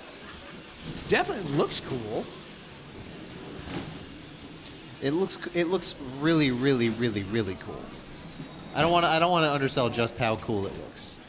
Talk about Sir Slicey's cantilevered blades. These are some cantilevered wheels that are bigger than the rest of the chassis. Yeah, it's like Twisted Metal meets Tron. Technically a big wheel, perhaps. Yeah, I would say so. You just take away everything that makes a big wheel competitive, but still have the big wheels, and you get this robot. The meta is evolving towards big wheels in a way that I certainly could not predict. It's really interesting. Look, Titanium Hwhite has been running its flames this entire time, but we haven't seen them really lighting up their opponent. I don't know if that's the weapon geometry or the robot geometry. There's some fire. Now the plastic's starting to burn. Not a lasting fire. Flame looks they're like about to melt the spinner off of the end weapon on Aimbot. It's burned the sides now. Flames started licking up the wheel guards. And a lingering fire, always pretty. A little bit of this is like an Armored Core fight. A little bit. That's a mech right there. It feels like a mech. Some of these bots are bots. That's a mech. You know, Crab Rangoon, that's a mech. Yeah. I'd agree. This feels like it could be an Akira-style something. It's certainly a something. It is certainly a something. And it's on fire. It's a something that's on fire. And I love that for all of us. But I do wonder what's going on with Titanium Hwhite. It seems that their flames are just dialed down dramatically. Maybe they want to use the full 3 minutes and not what is that transmitter? I think that transmitter is straight out of 1995. You did say toy from a toy box. Okay, so this robot is still going. It's still on fire. Oh, did it do the thing in the last moments, Dima? I believe so. I believe that's what we're seeing. As the flames take hold and secure its fate. Aimbot sits helplessly, waiting for the end to come. Still spinning the wheels, but can't Titanium Hwhite's going to help out here, I think. Yeah, sort of leg sweep it a little bit back onto the ground. Sweep that leg. You're a little sweep. You're a little sweep. Sweepy. And I think that is it for Aimbot. They're going to... Oh, no, it's still moving.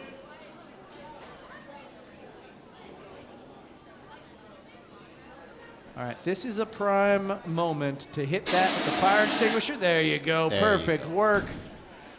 So that's what happens here. You know, we have some fires where we wait to open the arena door.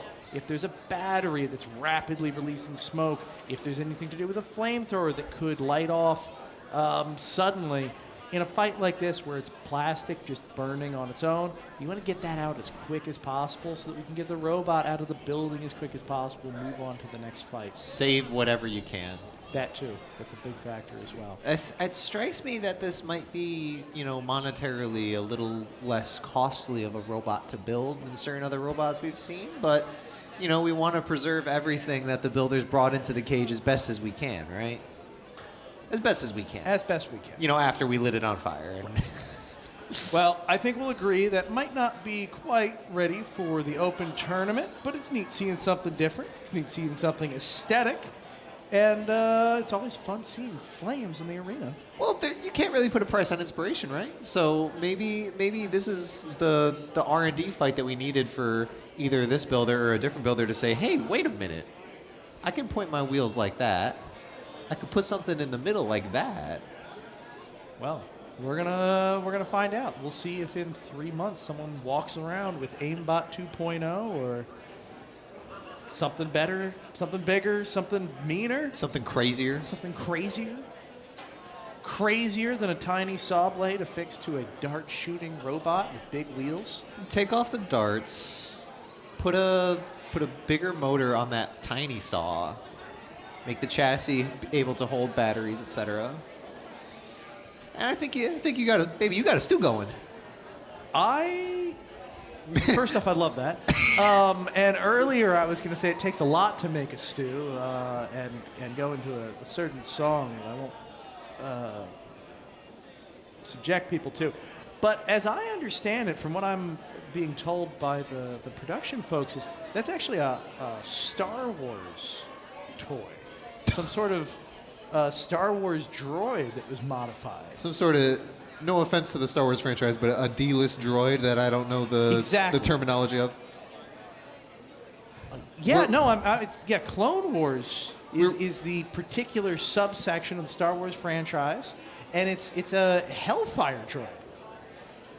We're receiving word. It's called a Hailfire droid, and it costs around $24 on eBay. And it's old enough that that's where you got to get it, I think. Listen, we are single-handedly going to pump the price on these droids to the moon, folks. You heard it now. Invest. And, look at this. Look at these signs. Can I have parts, please? Please, please, please? Please, need more parts? And a cute little tongue sticking out sign. That would convince me. Adorable. Let's go to Kyle. It's not just me. I'm hanging out here with Adam Wrigley, one of the best robotics experts in the country. How are you doing, Adam? Thanks, Kyle. That's so nice of you.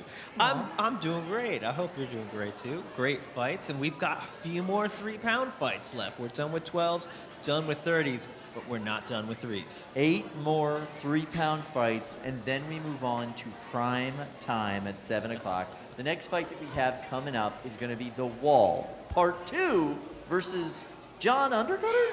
Yeah, John. We got a lot of regular human names as robot names today. Yeah, I don't know if I like it, honestly. It kind of freaks me out a little bit. But John Undercutter sounds like somebody I would go to the pub and grab a beer with, and I'm excited to see this fight. John Undercutter has their task cut out for them, going up against the Wall Part 2, which is huge, and weighs 50%. Oh, actually, no, it doesn't weigh 50% more. They're both shufflers, but is a lot larger and has just been destroying people all day. Very strong. What do you think? Can they do it? Oh, yeah. Look at how big and wide that top plate is on John Undercutter. I think it's a nice, juicy spot for the Wall to just dig right into. Does look really sturdy, though. Really sturdy-looking bot. There's no weight advantage for either one here. Both weighing in at 4.5 pounds, the shuffler bonus. And, you know, John Undercutter is durable looking. Horizontal versus overhead attack robot. Sometimes you'll see the Undercutters run upside down. In this case, use the Undercutter as top armor. They're not doing that here. No, no reason to. They're just going to go right in and hit that front plate, I guess. They're That's the going. plan. They're going for those 4, juicy 3, shufflers. 2, 1. Fight. Robots fight. Up to speed on John Undercutter. Look at the size difference. How fast both these robots are. Yeah, for shufflers, right? Yeah. Can't even tell anymore. That shuffler bonus is getting less and less legit every day. Ooh, great control here from the wall part 2. John Undercutter can't do anything but wait for the hammer to come down. Ooh, that was nice. He's going to do another one. There it goes, and he's Oh. stuck into the side plate there. John Undercutter lucked out there, and their giant TPU armor was perfectly placed to take those hits.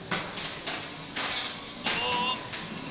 I thought maybe we might see a dynamic swing there of the wall coming down on John Undercutter, but they're waiting to get another pin. And again, they hit the side. Unlucky. A great geometry advantage from John Undercutter, but they're going to need more than geometry to save him here, Kyle. Yeah, they are not winning any of these points at this moment. Their condition is getting little teeny tiny slices in it every few seconds. Condition going downhill, and I think attack is going the wall part 2's way here as they keep driving them into the corners, driving them into the wall, and John Undercutter just basically keeps running away. Nothing they can do. A few good hits early, and since they have been on the back foot. Oh, right Nice against the plate. shot But did there. you see they just bounced off? Yeah, that's really effective armor on John. Oh, do you see there? The wall was backing up just a little bit, trying to get the shufflers. And Wow, great defense look at here. this. The unstick request called by John Undercutter. What that does is for 20 seconds, that means Brett is basically on your team. But just as any other multi-bot, the wall part 2 can attack the other half. Unsuccessfully, as John Undercutter is unstuck. Here comes another shot on that side plate. Typically on those back corners is where the geometry seems to be lining up for those hits. Oh, the weapon just slicing into the floor now. The wall trying to get John stuck up against the side. Can they do it? 50 seconds left. Oh! That could be it, Kyle. That could be the match. There, they've got no more unsticks left. Can they shuffle and shake and twist themselves off of the wall? I don't think so. And if they do, they're just going to get a saw to the face for their trouble. That's it. The wall part 2 continues their run into prime time. Could they take home the golden Brett? Don't forget to come back at 7 p.m. Eastern. Check that out. We've got a few more fights. John Undercutter, I'll meet you at the bar after the event, I guess. Look at the damage on those little plates. Just tiny little slices. Nick here, Nick there, but the TPU taking the brunt of it. Got to give it to him. That was tremendous armor. Look how thick that is. Looks like AR 500 top and bottom plates. Able to take the hits, but they couldn't deliver any themselves. They get stuck on the wall twice, and that is the knockout. The wall part 2, basically a control bot. Unable to do much damage, but able to get them stuck. And I think the judge's decision would have gone their way even if they hadn't gotten them stuck up against the wall. They were getting plenty of hits in there, changing the condition of their opponent, doing harm. Using the weapon the way the weapon's designed to be used, and basically not leaving their opponent anywhere to go. And really excellent control, able to throw that weapon blade without ever hitting a spinning weapon on John Undercutter. Hard to do in that kind of a matchup, but they were able to get it done. And look at all these little cuts. He's showing them off right there. You could just see like the width of the wall, hence the name, is pretty overpowering. John Undercutter couldn't get around, just kept going into the wedge at the front. And that wedge was perfectly designed to deflect the weapon of John Undercutter. If they could have gotten around the side, could have gotten to those shuffler pods, maybe they could have done something. But with the driving of the wall and the width provided by their design, there was nothing John Undercutter could do, despite the speed that they had. All right, we are going to go to Sam. Sam, who do you got for us? Yeah, thank you, Kyle. I am here with Ben from the Wall Part 2. And Ben, you just took out your second gnarly horizontal spinner in a row. What do you attribute that success to? All the success is absolutely on this wedge. Without the wedge, this robot would be toast. It's TPU in the past and do enough. I just have a big steel or titanium wedge on the front. Takes abuse, but there's so much of it that even if this corner gets munched, I still have the rest of it over here that's going to do fine.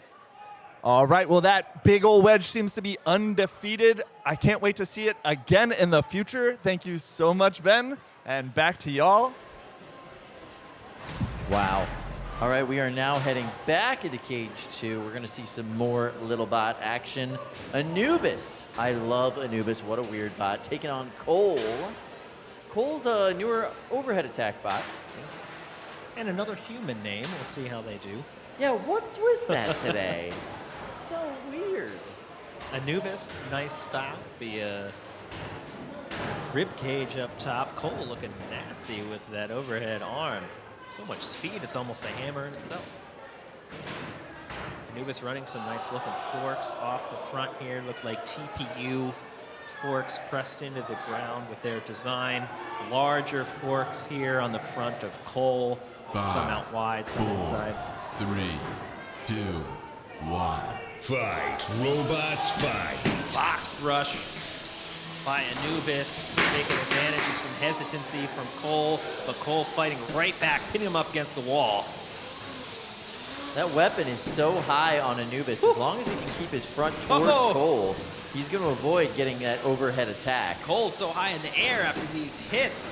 It seems like Anubis has gotten the ground game figured out here, able to maneuver themselves just a little bit around the side on these approaches and just send Cole flying into the sky. Cole, for their part in this, flips right back over onto their feet. Yeah, it's not really the size of your fork so much as it's how tight it can be to the ground and how well you use your angles. You could see Cole's weapon looking a little bit less straight. They hit themselves, got stuck in the floor. Now they're unable to move that arm, stuck on the wall. This could be it. I don't think there's anything Cole I can think do. that was an attempted tap out. Yeah. Tap out. Yeah, you got to tap the button when you tap out. It's a little confusing at this event. Some events you just smash on the side of the cage and say, I quit. Here, you got to hit the button. You got to let everybody know, you got to let our system know that you officially quit. Wow, what a quick series of hits there. Right off the bat, you saw Anubis with the box rush getting the better of Cole.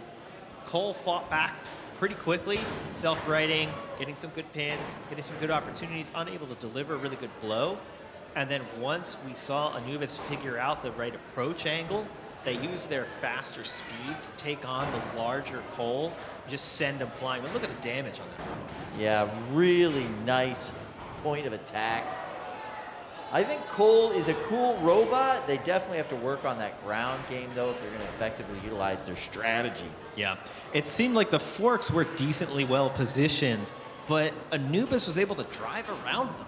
And then the side pods of Cole were their downfall as Anubis kept trying to, kind of getting under them, getting it around the back, taking advantage of the self-righting slowness there. And, it's just tough watching a robot get picked apart like that. Not much they could do after the start of that fight. Great driving from Anubis. They'll be moving on to prime time, and they sure did earn it. There's a bit of an inside joke that whenever you hear a robot builder interviewed and they say, my strategy is to try to get around to the side and the back, that means that guy's going to lose the fight. Yeah. But in that particular case, really effective use of getting around to the side, getting around to the back strategy. If your strategy requires getting around to the side and the back, then you're probably in a bad spot. But if you can do it, it's always an advantage. In that case, I think Anubis was doing decently well when they went head-to-head, but they found this slight little angle tweak that was able to get them around, not quite the side, but a little bit of the side. It worked really well for them, and then it threw Cole onto the back foot. They just relentless attacks from Anubis. Big overhead attack bots seem to really struggle when it comes to these tall egg beater spinners. Just really limits their ability to throw that weapon. Yeah, it's tough. I mean, and Cole's weapon, so much power. If they had been able to deliver even one hit to the top plate of Anubis, that could have been game over. We are so close to prime time. It looks like our prime time pits are filling up upstairs. Oh, can you feel the energy, Kyle? Everyone getting ready. The big bots there, the 30-pounders getting ready, the 12s getting ready. The 3s still starting to settle in. Not all decided yet. People are pumped. They're smiling. Ready for the big leagues at 7 p.m. Eastern Time. Don't forget to come back. We'll be taking a brief pause to reset, get ready. All of the 12s, all of the 30s, all the bots that are left in those heavier weight classes are here, ready to go. Oh, you can see Gh-Astley sitting on the table there. Reigning 30-pound world champion, flamethrower multi-blot, trying to get another golden dumpster tonight. Expand their collection. Look at all those spares they got. They're just ready for anything. Such a simple construction, really nice. Look at the outer frame there, AR500 seal. Inside, you just got like TPU printed center that holds everything in place. Really good shock mounting. There's Phenomenon back there behind him. Buzzkill right there up front. And Phenomenon had a bit of a tough fight earlier today. But they're going to be back for prime time, trying to get some redemption. Fixture in the championships every year, unable to take a golden Brett home, despite how many times he's qualified. Is this the year? Brandon Bennett Young. All right.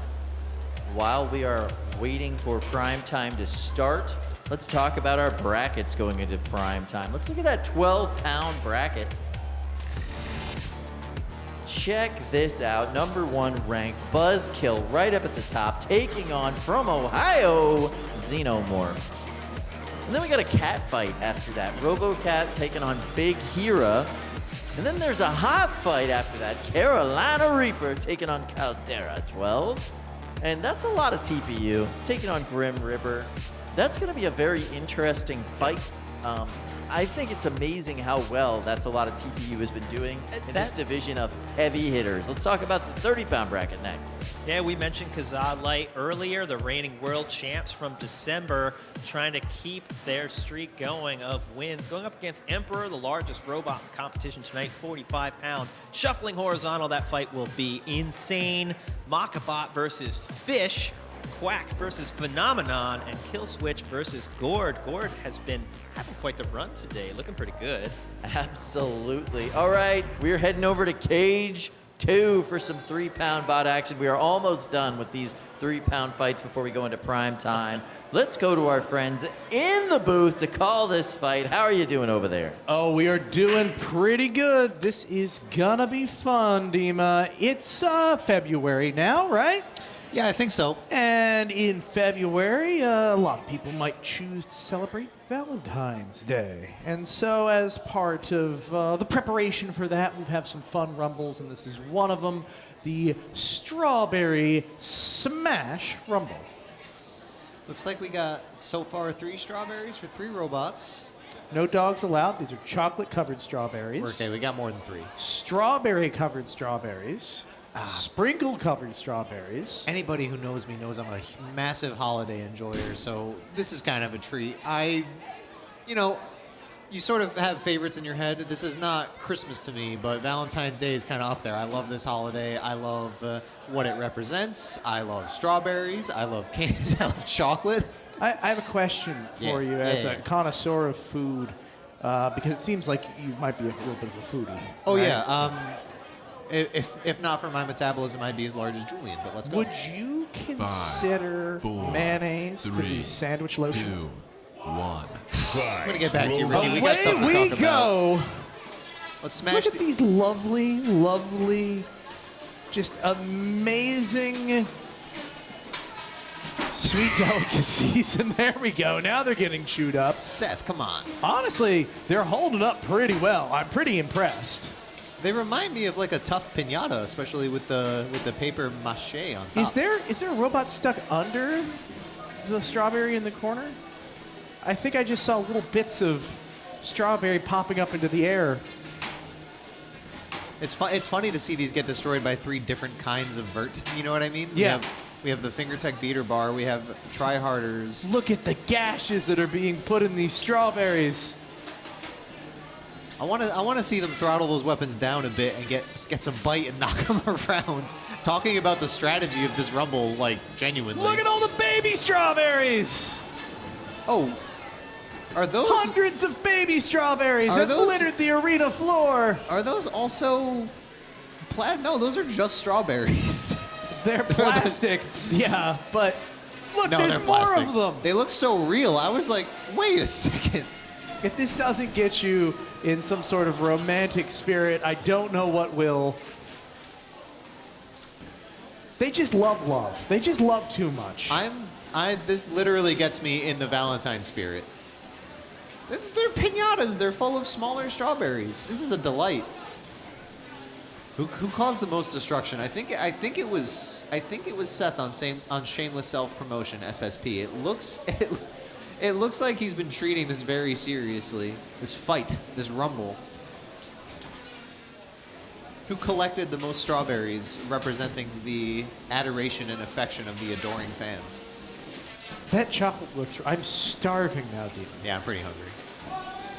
We have a little bit of, this is a good time to bring up, we got a little bit of a break between the KO show and prime time, so if there's any time to, fill up. Stock up on snackies. Get ready, hot chocolate snacks. Crucially, hot chocolate and something to dip it in, like a strawberry. Something to dip into it. Yeah, I was going to say, I can't personally dip my hot chocolate in strawberries. The equivalent of like a Jaeger bomb or some sort of similar drink with dipping a hot chocolate into some larger hot chocolate. Right. If you hollowed out a strawberry and filled it with strawberry daiquiri and then dropped the hot chocolate into it, I could try that. This is just chaos. There's so much red in the arena. That's what Rumbles are for, baby. All of the big strawberries have been taken apart. It's funny to see the little ones get shredded too. That's where the different vert configurations come in. Now, I would say that the discs are sort of more tech. Knockout. We got a knockout, folks. I think the discs are sort of text to beat the small strawberries, but the beater bars might be more effective against the larger ones. I would agree, yeah. Carnage. Just straight carnage. Dramatic amount of blending.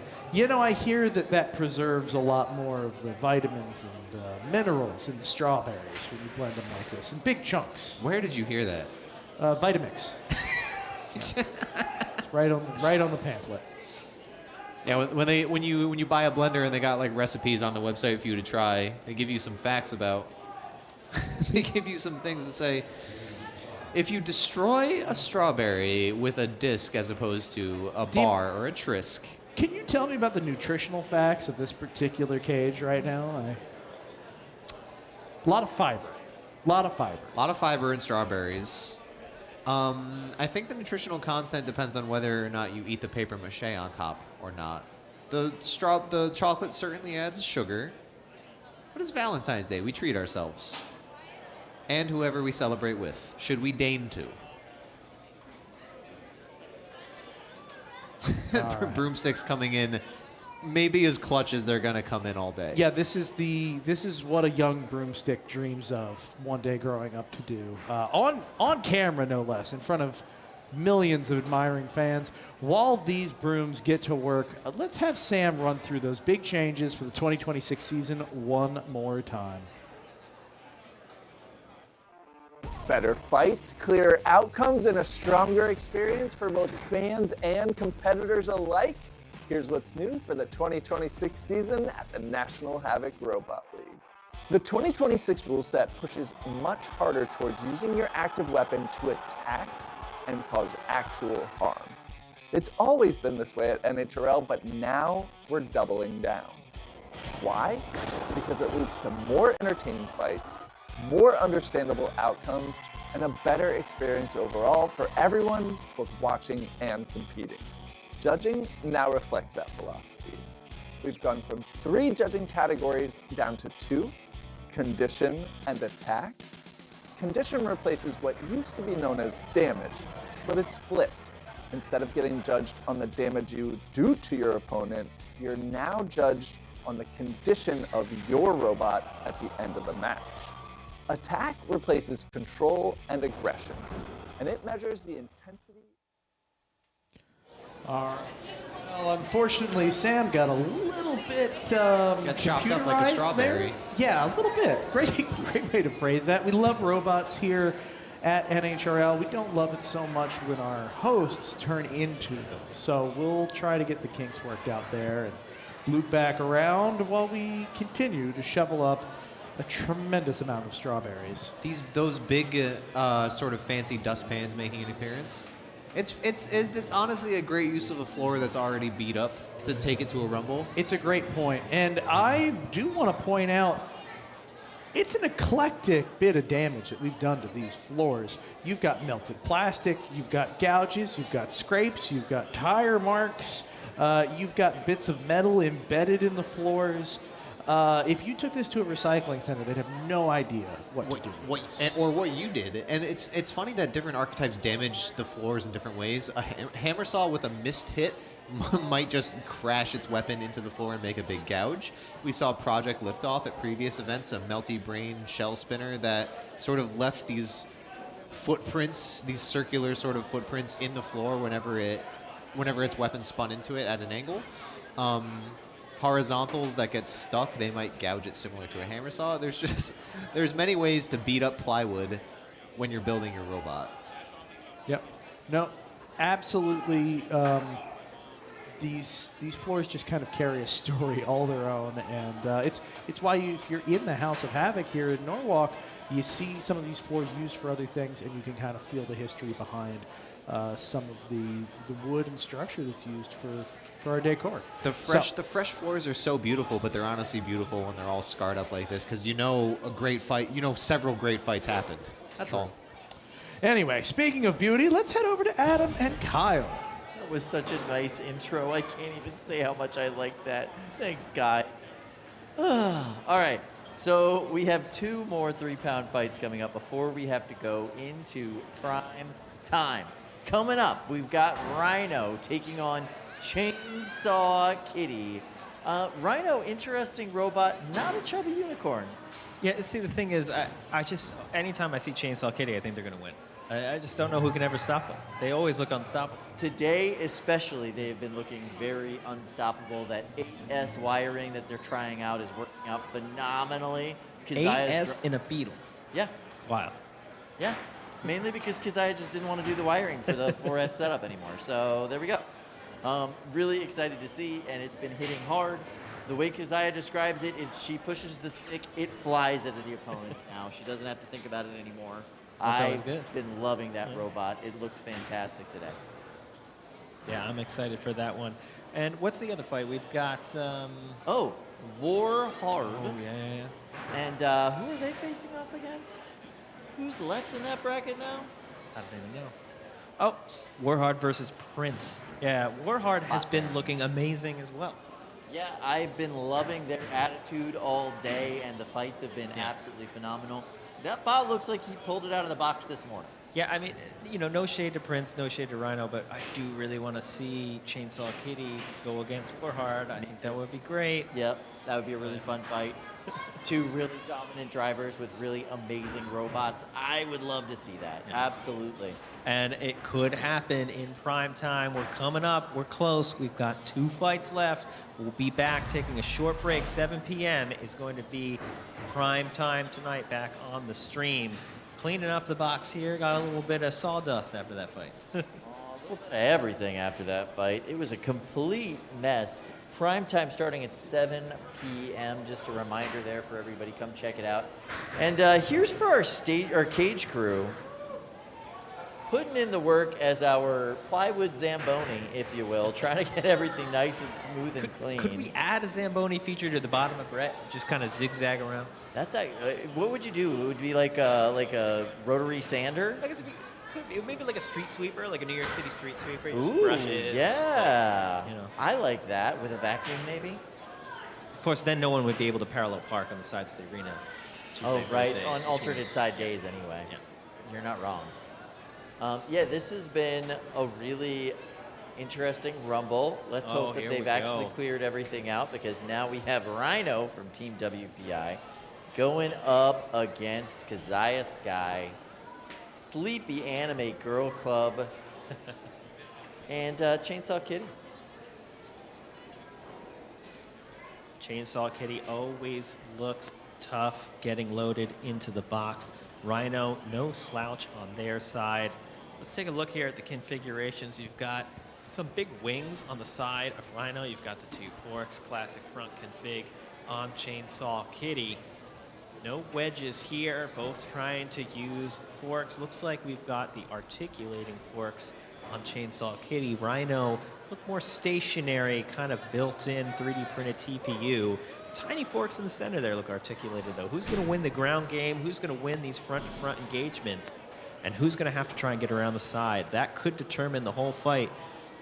All right, we are locked in, and this will now, I've just heard, be the final fight of the KO show. If you want to see the other shows, go to our Bread Zone coverage and check it out. But to call this action, we're going to go to Ricky and Dima in the booth. What a privilege it is to cap off the KO show, and what a little treasure for it to be Chainsaw Kitty going up against Rhino. 1. Fight, robots, fight. Tentative start from both robots. Chainsaw Kitty looking for that engagement and going flying in the process. Adam made a great point about that ground game. It looks like Kitty's missing a fork now. Yeah, we've seen this. Kitty is all attack all the time, but when parts start going missing, it really can go downhill fast for Keziah. Keziah's no stranger to driving with different gyro or some asymmetrical pieces missing though, so. Yeah, don't count them out. Seems unaffected so far. Rhino's thick blade looks like it's putting in some work though. Yeah, the weapon geometry really interesting here. Chainsaw Kitty has such reach on that blade. You don't realize it. Absolutely. Chainsaw Kitty right now is scoring some great hits, sort of to the side of Rhino's weapon, not necessarily on the weapon anymore. Now firmly in the driver's seat, kicking Rhino around. Yeah, it's sliding right in there at these kind of perfect angles. And look at this. The drive side on Rhino's left half has gone down. It's locked up. Gonna make it incredibly hard to use that weapon effectively.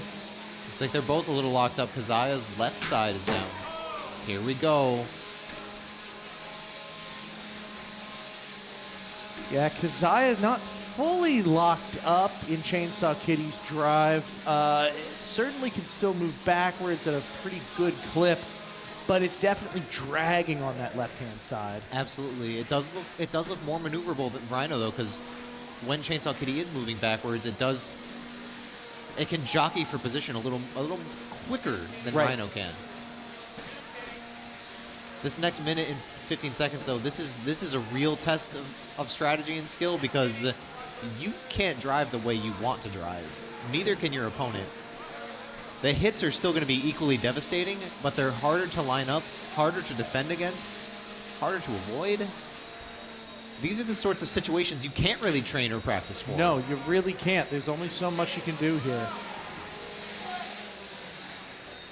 Yeah, everybody gets driving practice in with full drive.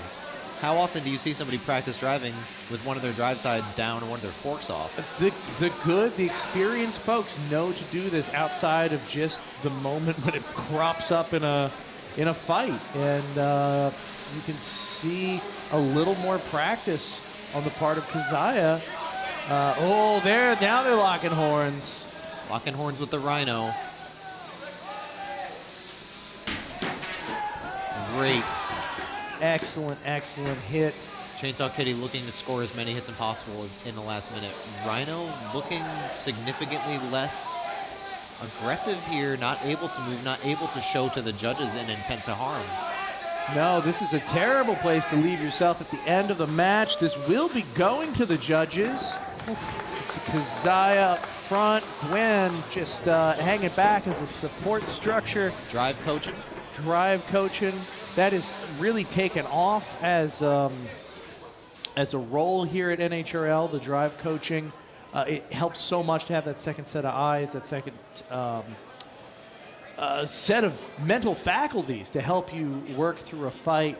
Even just a second voice to corroborate what you already think can be the world of difference in terms of confidence. It can be huge. So we will be going to the judges. You can see Rhino in the foreground definitely took the brunt of the damage in that fight.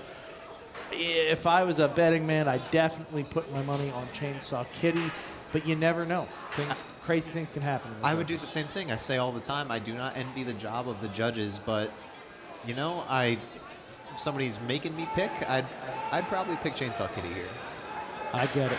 Now, I got to say, I love that. I do love that fight. I would love to stick around for the judge's decision, but to get that judge's decision, I'm going to have to come back during the primetime show starting at 7 o'clock Eastern Time. I'm sorry to leave you folks at home on a cliffhanger, but if you tune back in at 7 o'clock, you'll not only see the answer to that fight, you'll see a whole night of the best and greatest fights that NHRL has to offer in our primetime show. It has been wonderful having you here.